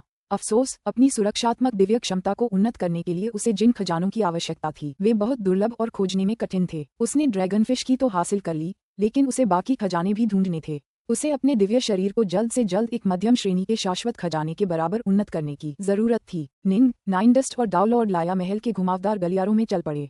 थंडरसाउथ महल बेहद विशाल और बेहद खूबसूरत था। बीच बीच में उन्हें अनंत बिजली की कुछ चमक अपने आसपास तैरती दिखाई देती, लेकिन वे सभी बिजली की धारियां उनसे काफी दूरी बनाए रखती। जाहिर है, अब जब वे पहली परीक्षा से बच गए थे तो अनंत बिजली अब उनके लिए कोई परेशानी नहीं पैदा करेगी। रुको, डाउलॉर्ड लाया ने अचानक पुकारा। अरे! निंग और नाइनडस्ट रुक गए। उनके सामने एक झील थी जिससे बर्फीली ऊर्जा का आभास निकल रहा था और उसकी सतह पर ठंडी धुंध की एक धुंधली परत दिखाई दे रही थी। वहां एक टेढ़ा मेढ़ा लकड़ी का पुल था जो पूरी झील के बीच से होकर गुजरता था। आगे वाला लकड़ी का पुल थंडरसाउथ पैलेस में हमारा दूसरा खतरनाक इम्तिहान है और आखिरी इम्तिहान जो हमारी जान के लिए खतरा बन सकता है, डाउलॉर्ड लाया ने उदास होकर कहा। ये पहले वाले से भी ज्यादा खतरनाक है। ज्यादा खतरनाक? निंग और नाइनडस्ट दोनों चौंक गए। नाइनडस्ट भौहें चढ़ाए बिना नहीं रह सका। पहले वाले से बचने के लिए तुम्हें पहले ही सम्राट की अस्थि सील इस्तेमाल करनी पड़ी थी। अब तुम मुझे बता रहे हो कि यह वाला और भी खतरनाक है? हाँ, डाउलॉर्ड लाया ने गंभीर स्वर में कहा। मेरी जाति के कई शक्तिशाली डाउलॉर्ड अपने समय में थंडरसाउथ पैलेस में आए हैं। प्रत्येक को एक एक अस्थि सील दी गई थी, फिर भी लगभग आधे यहीं मारे गए। ये समझना जरूरी है कि यहाँ दो खतरनाक क्षेत्र हैं। अगर आप पहले खतरे के दौरान अस्थि सील का इस्तेमाल कर लेते हैं तो आप निश्चित रूप से बच जाएंगे, और इसलिए जिन्होंने ऐसा नहीं किया वे सभी यहीं मारे गए। निंग और नाइनडस्ट के दिल दहल गए। लगभग आधे डाउलॉर्ड यहीं मारे गए थे, फिर भी मुझे अपनी संभावनाओं पर पूरा भरोसा है। डाउलॉर्ड लाया मुस्कुराया। सम्राट ने कहा है कि मेरे बचने की संभावना 70% से भी ज्यादा है। जरा भी चिंता मत करो सज्जनों, मैं वहां ऊपर जाकर लकड़ी के पुल पर एक बार कोशिश करूंगा। अगर मैं सचमुच इतना बदकिस्मत रहा कि यहीं मर गया तो आप बच जा सकते हैं। मेरी जाति ने जो अदृश्यता संरचना बनाई है वह सिर्फ बाहर की ओर है, अंदर की ओर नहीं। भाई लाया, लकड़ी के पुल में इतना खतरा क्या है? निंग ने पूछा। एक बार जब तुम लकड़ी के पुल पर कदम रखोगे तो तुम एक मायावी दायरे में फंस जाओगे, डाउलॉर्ड लाया ने गंभीर स्वर में कहा। बहुत ही भयानक। अगर तुम भटक गए और गलती से झील के पानी में गिर गए तो तुम्हारी मौत तो तय है। मैं अपने दाव हृदय को दृढ़ करने के लिए यहाँ के भ्रमों का उपयोग करने की योजना बना रहा हूँ। मेरे सफल होने की संभावनाएं बहुत अधिक हैं। अगर मैं अपने दाव हृदय को मजबूत कर पाया तो ये भविष्य में मेरे दावमज में मेरे लिए मददगार साबित होगा। डाउलॉर्ड लाया की आंखों में दृढ़ निश्चय था। वह दावमज की तैयारी कर रहा था। चाहे कुछ भी हो, वह इस मार्ग पर चलने के लिए दृढ़ था। भ्रम? नाइनडस्ट ने पलकें झपकाईं। एक भयानक मायावी लोक, निंग ने डाउलॉर्ड लाया को घूरते हुए कहा। और तुम्हारे बचने की संभावना लगभग 70% है। तुम्हारे चेहरों पर ये अजीब भाव क्यों हैं? डाउलॉर्ड लाया ने तुरंत कहा। सम्राट को लगा कि मेरे जीतने की संभावना ज्यादा है, लेकिन फिर भी एक मौका है कि मैं असफल हो जाऊं। मैं अपने दाव हृदय को शांत करने का ऐसा मौका नहीं छोड़ सकता। चिंता मत करो, जब तक मैं सुरक्षित पार कर लूंगा मैं वापस आकर तुम्हारी भी मदद करूंगा, वरना तुम दोनों झील में गिर जाओगे। निंग और नाइनडस्ट ने फिर से पलकें झपकाईं। सुना डार्कनॉर्थ, दूसरा परीक्षण भ्रमों से भरा है। नाइनडस्ट हंसा। और सोचो, मैं अभी बहुत घबरा रहा था। हे भगवान! निंग ने भी सिर हिलाया और हंस दिया। तुम दोनों को क्या हो गया है? डाउलॉर्ड लाया हैरान था। नाइनडस्ट सेक्लॉर्ड जोर से हंसने लगा। भाई ले, मैं तुम्हें हमारे मित्र डाउलॉर्ड डार्कनॉर्थ का औपचारिक परिचय देता हूँ। औपचारिक परिचय? किसका परिचय? डाउलॉर्ड लाया अभी भी समझ नहीं पाया था। भाई डार्कनॉर्थ तलवारबाजी में बेहद कुशल हैं, लेकिन आप ये तो जानते ही हैं, उन्होंने हार्टफोर्स कल्टीवेटर का भी प्रशिक्षण लिया है और वे बेहद निपुण हैं। नाइनडस्ट सेक्लॉर्ड ने आत्मसंतुष्ट होकर कहा। अभी तो आप एक शक्तिशाली हार्टफोर्स कल्टीवेटर को घातक भ्रमों से बचने में मदद करने की बात कर रहे थे। हाँ, मैं इतना हंसा कि मेरे दांत लगभग गिर ही गए। डाउलॉर्ड लाया ने भावशून्य दृष्टि से देखा। एक हार्टफोर्स कल्टीवेटर बेहद दुर्लभ थे। ब्राइट शो साम्राज्य अनंत प्रदेशों की 6 महाशक्तियों में से एक था, लेकिन फिर भी उसके पास 10 से भी कम थे, और ये तब हुआ जब सर्वशक्तिमान ब्राइट शो हेगेमॉन ने अनंत प्रदेशों में प्रतिभाशाली विश्व स्तरीय विशेषज्ञों की खोज की थी। स्टारफ्लो जाति में स्वाभाविक रूप से हार्टफोर्स कल्टीवेटर और भी कम थे। इस युग में उनके पास 10 से ज्यादा शक्तिशाली वर्ज स्तरीय डाउलॉर्ड थे, लेकिन एक भी हार्टफोर्स कल्टीवेटर नहीं था। भाई लाया, निंग भी हंसा। एक विचार के साथ उसने अपने हृदय लोक प्रक्षेपण को बुलाया और उसे उनके आसपास के क्षेत्र पर गिरा दिया। एक हृदयलोक प्रक्षेपण? डार्कनॉर्थ, तुम? कुछ ही पल बाद डाउलॉर्ड लाया भी हंसने लगा। हाँ, मैंने अभी अभी खुद को सचमुच मूर्ख बना लिया है ना? भाई डार्कनॉर्थ के लिए भ्रम वास्तव में कुछ भी नहीं है। अगर थंडरसाउथ पैलेस का स्वामी खुद भी उस पर अपने भ्रम डाल दे तो भी मुझे लगता है कि वह जरा भी विचलित नहीं होगा। निंग हंसा। सच तो यही था, केवल वही व्यक्ति जो भ्रमों में अत्यंत कुशल हो उसे प्रभावित कर सकता था। उदाहरण के लिए, एक शाश्वत सम्राट जो हृदय बल साधक भी हो निंग को भ्रमों में फंसा सकता था। और उन हेगेमॉन्स का क्या जो कभी कभार भ्रमों का प्रशिक्षण लेते थे? वे भ्रम शक्तिशाली डाउलॉर्ड्स को प्रभावित नहीं कर पाते जो हृदय बल साधक थे। लेकिन जाहिर है, हेगेमॉन्स को इतनी परेशानी उठाने की जरूरत नहीं होगी। उदाहरण के लिए सर्वशक्तिमान ब्राइट शो हेजेमोन स्पेस टाइम पर अपनी महारत का इस्तेमाल करके नींद को आसानी से खत्म कर सकता है, लेकिन अगर वह इसके बजाय ब्रह्म का इस्तेमाल करता तो हार्टफोर्स कल्टिवेटर्स को वाकई डरने की कोई जरूरत नहीं होती। नींद का सबसे अच्छा अंदाजा यही था कि थंडरसाउथ पैलेस के स्वामी का पूरा ध्यान बिजली के दाव पर था। डार्कनॉर्थ, मेरी एक विनती है, दाव लॉर्ड लाया ने कहा। निंग ने कहा, अगर आपको किसी चीज की जरूरत हो तो मुझे बताइए। मैं अपने दाव हृदय को शांत करने के लिए इस अवसर का लाभ उठाना चाहता हूँ। माना जाता है कि इसके लिए ब्रह्म बहुत कारगर होते हैं, दाव लॉर्ड लाया ने कहा। अगर मैं किसी खतरे में हूँ तो कृपया मेरी मदद करें और सुनिश्चित करें कि मैं झील में न गिरूं। आसानी से हो गया। निंग ने सिर हिलाया। दाव लॉर्ड लाया ने उसकी तरफ सिर हिलाया और फिर लकड़ी के पुल पर चल दिया। ऐसा करते ही वह तुरंत रुक गया और पूरे 1 घंटे तक बिना हिले डुले वहीं रहा। निंग और नाइनडस्ट दोनों धैर्यपूर्वक प्रतीक्षा कर रहे थे। लगभग 1 घंटे बाद दाव लॉर्ड लाया की नजरें साफ हो गईं। उसके चेहरे पर एक गंभीर भाव था। वह सावधानी से आगे बढ़ने लगा। हालांकि अनजाने में ही वह लकड़ी के पुल के किनारे की ओर चलने लगा। वह स्पष्ट रूप से टेढ़ा मेढ़ा चल रहा था, लेकिन उसे खुद इसका एहसास नहीं था। वह झील और उसकी सफेद जमी हुई धुंध के और करीब आता गया, जो मानो उसे जिंदा निगलने के लिए तत्पर थी। सावधान! निंग ने अपना हाथ आगे बढ़ाया और उसे दर्जनों मीटर तक फैला दिया। जैसे ही उसका हाथ भ्रमों के बीच पहुंचा, वे तुरंत उसमें से बहने लगे और उसके मन को मोहित करने की कोशिश करने लगे। लेकिन ये कुएं के पानी के कुएं के पत्थरों पर छप छप करने जैसा था। उनका कोई असर नहीं हुआ। निंग बिल्कुल भी नहीं हिला, इसलिए उसने दाव लॉर्ड लाया को पीठ से पकड़ लिया, फिर उसे सीधा बाहर खींच लिया। लकड़ी के पुल से बाहर निकाले जाने पर दाव लॉर्ड लाया दंग रह गया। क्या हो रहा है? वह दंग रह गया और उसे यकीन नहीं हो रहा था। उसने मुड़कर निंग की तरफ देखा। मेरा मन साफ हो गया था। मैं भ्रम के असर से पूरी तरह मुक्त हो चुका था। झटक दिया, अगर डार्कनॉर्थ न होता तो तुम अब तक सीधे झील में जा चुके होते, नाइनडस्ट सेक्लॉर्ड ने हंसते हुए कहा। पुस्तक 31, अध्याय 10, जी निंग के भ्रम। ये कैसे संभव है? मुझे साफ साफ एहसास हो रहा था कि मैं पूरी तरह जागा हुआ था। मैं, दाव लॉर्ड लाया की आवाज धीरे धीरे धीमी पड़ गई। कुछ क्षण बाद उसने एक धीमी आह भरी। कितना भयानक भ्रम था! यह मेरी आत्मा में बिना मुझे पता चले ही घुस गया। जो चीजें मुझे लगा कि मैंने देखी, वे सब असल में भ्रम थीं। मेरा दाव हृदय अभी भी इतना मजबूत नहीं है कि मेरी आत्मा और सच्ची आत्मा में मेरे अनजाने में घुसपैठ हो जाए। हाँ, लगता है तुम काफी कमजोर हो। चलो मैं तुम्हें दिखाता हूँ कि मेरे पास क्या है। नाइनडस्ट सेक्लॉर्ड तैरते हुए लकड़ी के पुल की ओर बढ़ते हुए हंसा। 2 कदम चलने के बाद उसने मुड़कर जी निंग की तरफ देखा। डार्कनॉर्थ, अगर मैं भी भटक गया तो तुम्हें मुझे पकड़ लेना होगा। जरूर, निंग ने सिर हिलाया। लेकिन हाँ, मुझे पूरा यकीन है कि मेरा दाव हृदय मुझे अजेय बना देगा। नाइनडस्ट तेजी से आगे बढ़ा और तैरते हुए लकड़ी के पुल पर चढ़ गया। ऐसा करते ही वह भी अचानक रुक गया और हिलना बंद कर दिया। वह 2 घंटे से ज्यादा बिना हिले डुले वहीं खड़ा रहा। नाइनडस्ट सेक्लॉर्ड के चेहरे पर एक हल्की सी मुस्कान उभरी। कितना भयानक भ्रम था। खैर, आखिरकार मैं इसे तोड़ने में कामयाब रहा। वह भी आगे की ओर चलने लगा, लेकिन असल में वह मुड़कर सीधे झील के पानी की ओर बढ़ने लगा। निंग उसकी अचानक हरकतों से बुरी तरह चौंक गया। गनीमत रही कि निंग ने उस पर कड़ी नजर रखी हुई थी। निंग ने तुरंत अपना हाथ दर्जनों मीटर आगे बढ़ाया। निंडस्ट सेक्लॉर्ड के चांदी के वस्त्र को पकड़कर उसे वापस पकड़ लिया। तुमने मुझे क्यों पकड़ा? मैं तो बिल्कुल ठीक था। नाइनडस्ट सेक्लॉर्ड ने निंग की तरफ देखा। शांत हो जाओ और इस पर दोबारा सोचो। निंग ने समझाने की कोशिश भी नहीं की। मुझे यकीन है कि मैंने नहीं। नाइनडस्ट सेक्लॉर्ड की आवाज भी धीमी पड़ गई। जाहिर है वह अभी धीरे धीरे भ्रम के प्रभाव से मुक्त हो रहा था। कुछ क्षण बाद उसके चेहरे पर एक विस्मयकारी भाव उभर आया।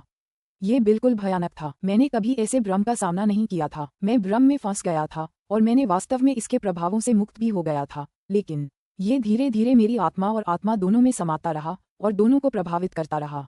ठीक है, पास ही खड़े दाव लॉर्ड लाया ने सहमति जताते हुए कहा, यह आम भ्रमों से अलग है। ये खतरनाक लगता है, लेकिन ये सब बस अपनी आत्मा को भेदने की क्षमता को छिपाने के लिए है। आपकी आत्मा में घुसपैठ होने से पहले आप 1 घंटे तक टिके रहे। निंग ने फिर नाइनडस्ट सेक्लॉर्ड की ओर देखा। नाइनडस्ट, घुसपैठ होने से पहले आप 2 घंटे तक टिके रहे। लगता है आपका दाव हृदय भय लाया के हृदय से थोड़ा ज्यादा मजबूत है, लेकिन अभी भी काफी मजबूत नहीं। नाइनडस्ट सेक्लॉर्ड ने अपना सिर हिलाया। मैं लगभग मर ही गया था। मैं भी लगभग मर ही गया था। लाया डर से कांप उठी। डार्कनॉर्थ, मैं इसे फिर से आजमाना चाहता हूँ। जिस तरह से यह भ्रम आत्मा और सच्ची आत्मा में समा जाता है, वह अपने दाव हृदय को शांत करने का एक बेहतरीन तरीका है। नाइनडस्ट सेक्लॉर्ड ने तुरंत कहा। मैं ऐसा मौका नहीं छोड़ सकता। मुझ पर नजर रखना और यह सुनिश्चित करना कि मैं झील में न जाऊं। मैं भी इसे आजमाना चाहता हूँ। डार्कनॉर्थ, मेरी मदद करो। दाव लॉर्ड लाया भी अपने दाव हृदय को शांत करने के लिए इस अवसर का लाभ उठाना चाहता था। एक हार्टफोर्स कल्टीवेटर उन पर नजर रख रहा था। उन्हें किस बात का डर था, और इसलिए वे दोनों लकड़ी के पुल पर चढ़ गए और एक बार फिर वे बेवकूफों की तरह झील के पानी की ओर चलने लगे। अंत में निंग को उन्हें बार बार घसीटकर वापस लाना पड़ा। ये भ्रम सचमुच कुछ विशेष है। निंग स्वयं पुल पर चला गया, फिर कमल मुद्रा में बैठ गया और भ्रमों को अपनी आत्मा पर आक्रमण करने दिया तथा उनका विश्लेषण करना शुरू कर दिया। उसकी हृदय शक्ति उसके अत्यंत विशाल हृदय लोक की शक्ति द्वारा पोषित और पोषित थी, जिसका आकार एक पूरे भूभाग के बराबर था। इस स्तर पर कोई भी भ्रम इतनी शक्तिशाली हृदय शक्ति को हिला नहीं सकता था, जिससे निंग को उसका बारीकी से अध्ययन करने का अवसर मिला। स्टारफ्लो नदी क्षेत्र में पिछले 300 सहस्राब्दियों के दौरान निंग ने ड्रीमेडस्ट वे में मिले ड्रीमेडस्ट रूनों पर शोध करते हुए अक्सर डॉलॉर्ड फेदरड्रेस की ड्रीमवर्ल्ड तकनीक का विश्लेषण करने में समय बिताया था। शक्ति के समान स्तर वाले अन्य हार्टफोर्स कल्टिवेटर्स की तुलना में वह अभी भी भ्रम की कला में काफी कमजोर था, लेकिन दूसरों की तुलना में उसे अभी भी इस क्षेत्र में एक ग्रैंडमास्टर माना जा सकता था। इस लकड़ी के पुल की मायावी शक्ति वास्तव में ड्रीमवर्ल्ड तकनीक के करीब थी, लेकिन निश्चित रूप से यह ड्रीमेडस्ट रूनों के बराबर नहीं थी। ड्रीमेडस्ट रून गहराई में निंग की एज और फ्लावर सील के बराबर थे और इस लकड़ी के पुल के भ्रम इसके बराबर नहीं थे। बस एक विचार से निंग ने अपने आसपास के क्षेत्र में समय को सामान्य से 100 गुना तेज कर दिया। अपनी वर्तमान शक्ति के स्तर को देखते हुए उसके लिए अपने हृदय लोक प्रक्षेपण का उपयोग करके अपने आसपास के समय को तेज करना आसान था। सच तो ये है कि कई शक्तिशाली डाउलॉर्ड्स ऐसा करने में सक्षम थे, जिनमें डाउलॉर्ड सोलिस्की जैसे लोग भी शामिल थे। यहाँ तक कि 3 लोगों के कई अमर और दानव देवता भी ऐसा करने में सक्षम थे। उदाहरण के लिए पाताल लोक में निराशा का पुल भी ऐसा ही करता था। हालांकि अपने लिए समय को सामान्य से 100 गुना तेज करना बेहद मुश्किल था, क्योंकि वह बेहद शक्तिशाली था। सामान्य तौर पर केवल एक शक्तिशाली डाउलॉर्ड ही समय को इतना तेज कर सकता था। समय बीतता गया। 30 साल से ज्यादा समय बिताने के बाद नाइनडस्ट सेक्लॉर्ड आखिरकार लकड़ी के पुल को पूरी तरह से पार करने में कामयाब रहा। दरअसल डाउलॉर्ड लाया को ऐसा करने में 800 साल लग गए। मुझे लगा था कि हम वहां पहले ही काफी समय बिता चुके हैं। किसने सोचा होगा कि डार्कनॉर्थ हमसे भी ज्यादा समय वहां बिताएगा। निंडस्ट सेक्लॉर्ड पुल के दूसरी तरफ खड़ा बेबस होकर निंग की ओर देखता रहा। बस इंतजार करते हैं, डाउलॉर्ड लाया हंसा। निंग इतनी देर तक पुल पर इसलिए रुका था क्योंकि वह उसके विभिन्न भ्रमों का विश्लेषण और शोध कर रहा था। ये याद रखना चाहिए कि निंग पहले भी कई मौकों पर निंडस्ट और लाया को बचा चुका था, इसलिए अब वे दोनों बिना किसी शिकायत के उसका इंतजार कर रहे थे। सच तो ये है कि डाउलॉर्ड के लिए 10,000 साल का इंतजार भी कुछ नहीं था। 9,000 साल बीत जाने के बाद निंग आखिरकार एक बार फिर पुल पर खड़ा हो गया। दिलचस्प, निंग मुस्कुराया। स्वप्नलोक, स्वप्नधूल के रून और इस पुल के भ्रम, आखिरकार पुल के भ्रम ने ही मेरी सबसे ज्यादा मदद की। ड्रीमवर्ल्ड वास्तव में उसके लिए बिल्कुल भी उपयुक्त नहीं था, क्योंकि यह मुख्य रूप से डाउलॉर्ड फेदरड्रेस के कोमल और कपटी दृष्टिकोण के लिए ही बनाया गया था। ड्रीमेडस्ट रून्स बहुत ही गहरे थे, लगभग अथाह। पुल के भ्रम शक्ति में ड्रीमवर्ल्ड के भ्रमों के करीब थे, लेकिन उन्हें इस महल के स्वामी थंडरसाउथ हेगेमॉन ने बनाया था। हालांकि थंडरसाउथ हेगेमॉन का सबसे शक्तिशाली दाव थंडर में निहित था और वह भ्रम में विशेष रूप से कुशल नहीं था, फिर भी वह क्षमता में डाउलॉर्ड फेदरड्रेस के करीब था। इससे भी महत्वपूर्ण बात यह है कि उसकी शैली निंग की अपनी शैली के अधिक करीब थी। दुश्मन का ध्यान आकर्षित करने के लिए एक शक्तिशाली भ्रम का इस्तेमाल करना, उन्हें अचानक से पकड़कर उनकी आत्माओं में घुसपैठ करना और उन्हें उस समय गुमराह करना जब वे भ्रमों को हराने के बारे में आश्वस्त महसूस कर रहे हों। कितनी घटिया तकनीक है। निंग हंसा। लकड़ी के पुल की कुछ तरकीबें सीखने की बदौलत मेरे अपने भ्रम आखिरकार आकार लेने लगे हैं। चूंकि मेरी मायावी कलाएं धीरे धीरे स्टारफ्लो क्षेत्र में आकार ले चुकी हैं, तो इन्हें ड्रीम स्टार कलाएं कहा जाए। निंग बहुत खुश हुआ। अब जब उसने अपनी ड्रीम स्टार मायावी शक्तियां विकसित कर ली थीं, तो वे युद्ध में उसके बहुत काम आएंगी। हार्टफोर्स एराडिकेटर बहुत ही क्रूर था। या तो प्रतिद्वंद्वी इसका प्रतिरोध करता या फिर तुरंत मर जाता। अगर प्रतिद्वंद्वी इसका प्रतिरोध करता और इसके खिलाफ मानसिक स्पष्टता बनाए रखता, तो हार्टफोर्स एराडिकेटर का कोई असर नहीं होता। हालांकि ड्रीम स्टार कला युद्ध में दुश्मन पर लगातार प्रभाव डालने में सक्षम थी। अगर दुश्मन की गति थोड़ी भी धीमी या विचलित होती, तो निंग के पास जीत हासिल करने का मौका होता। ड्रीम स्टार को अभी और निखारने की जरूरत है। अगर मैं ड्रीमेडस्ट रून्स से थोड़ा और सीख पाऊं, तो मैं डाउलॉर्ड फेदरड्रेस जैसा व्यक्ति बन सकता हूं, जो हार्टफोर्स क्षमताओं का इस्तेमाल करके अपनी पीढ़ी का सबसे शक्तिशाली डाउलॉर्ड बन सकता है। निंग जानता था कि वह अभी भी इस लक्ष्य से बहुत दूर है। उसकी तकनीक ड्रीमवर्ल्ड तकनीक से भी कमजोर थी। डाउलॉर्ड फेदरड्रेस की सबसे शक्तिशाली तकनीक फेदरड्रेस सोलथ्रोल सॉन्ग की तो बात ही छोड़िए। डार्कनॉर्थ, तुम आखिरकार उठ खड़े हुए। नाइनडस्ट सेक्लॉर्ड ने पुल के दूर छोर से उसे पुकारा, जल्दी करो। हम बरसों पहले इस जगह की खोजबीन करना चाहते थे, क्योंकि हमें पता है कि अब अंदर कोई खतरा नहीं है। हमारे लिए बस दौलत और खजाना ही इंतजार कर रहा है, लेकिन हमने तुम्हारा इंतजार करने का फैसला किया। अब यही तुम्हारे लिए भाईचारा है ना? जरूर, लगता है। निंग लकड़ी के पुल के ऊपर से उनकी ओर बढ़ा। लेकिन मैंने तुम्हें 10,000 से भी ज्यादा बार बचाया है और मौत के मुंह से वापस निकाला है। अब यही तो सच्चा भाईचारा है ना? हाँ, लेकिन क्या तुम्हें ऐसा इस तरह से करना था कि तुम मुझे गर्दन से पकड़े रहो? नाइनडस्ट सेक्लॉर्ड ने शिकायत की। निंग ने कहा, आप निश्चित रूप से इस बात को लेकर बहुत चिंतित हैं कि आप अपनी जान कैसे बचाना चाहते हैं। पास ही खड़ा डाउलॉर्ड लाया निंग और नाइनडस्ट को झगड़ते और मजाक करते देख रहा था। वह जानता था कि निंग के साथ उसका रिश्ता अभी उस स्तर तक नहीं पहुंचा था। आखिरकार निंग और नाइनडिस्ट ने जिंदगी मरण के कई अनुभव झेले थे। समूह लकड़ी के पुल वाले इलाके से चला गया। डाउलॉर्ड लाया ने कहा, मेरी जाति के रिकॉर्ड के आधार पर अगले इलाके में ज्यादा खतरा नहीं होना चाहिए। हालांकि ये सिर्फ इस शर्त पर है कि हम लालची नहीं हैं, चाहे इसका मतलब कुछ भी हो। फुफ! अचानक दूर से चमकती अनंत बिजली की लपटें एक साथ इकट्ठा होने लगीं। जल्द ही एक विशाल बिजली का दानव एक बार फिर उनके सामने खड़ा था। बिजली रक्षक ने उन्हें घूरा, फिर मुस्कुराया। मुझे उम्मीद नहीं थी कि तुम्हारे दल में एक हृदय बल साधक होगा। बहुत बढ़िया, तुम्हारा नाम डाकनॉर्थ है ना? डाकनॉर्थ आपको नमस्कार करता है, महामहिम गार्जियन, निंग ने सम्मानपूर्वक कहा। तुम मेरे तीसरे वार को सीधे झेल पाए और ब्रह्म भी तुम पर असर नहीं कर पाए। तुम्हें थंडरसाउथ पैलेस से कोई भी एक खजाना चुनने की इजाजत है। याद रखना, तुम्हें सिर्फ एक ही लेने की इजाजत है। तुम दोनों को कोई भी खजाना लेने की इजाजत नहीं है, बिजली रक्षक ने कहा। याद रखना, लालच मत करना, लालच मौत की ओर ले जाता है। निंग ने अपनी भौहें उठाईं। तो लालची मत बनो का मतलब यही था। बच्चे, मेरे स्वामी महायुद्ध में भाग लेने जाने से पहले इनमें से 4 महलों को टेरस टारसी में बिखरे हुए छोड़ गए थे। अगर तुम इन चारों परीक्षाओं में सफल हो गए तो सचमुच एक बड़ी दौलत तुम्हारा इंतजार करेगी। बिजली का रक्षक रहस्यमय ढंग से मुस्कुराया, फिर अनंत बिजली की अनगिनत धारियों में विलीन हो गया जो हर दिशा में फैल गईं। निंग स्तब्ध था, समझ नहीं पा रहा था कि हंसे या रोए। चारों महल टेरस्टाजिया में बिखरे हुए थे। शायद डॉन वॉर के दौरान टेरस्टाजिया अभी ज्यादा खतरनाक नहीं था, लेकिन अब यह एक ऐसी जगह थी जहां हेगेमॉन भी पैर रखने की हिम्मत नहीं कर सकते थे। वह बाकी 3 महलों की तलाश में कैसे जा सकता था? क्या तुम्हें वास्तव में केवल एक ही खजाना चुनने की इजाजत है? हम दोनों को कोई भी चुनने की इजाजत नहीं है। नाइनडिस्ट सेक्लॉर्ड ने निंग को घूरा। हाँ, याद है तुमने उस गुफा में कुछ खजाने जीते थे, लेकिन मेरे हाथ कुछ भी नहीं लगा। निंग मुस्कुराया। प्राचीन पूर्वज ने उसके लिए कुछ भी नहीं छोड़ा था। जो आता है सो जाता है। इस बार खाली हाथ जाने की तुम्हारी बारी है।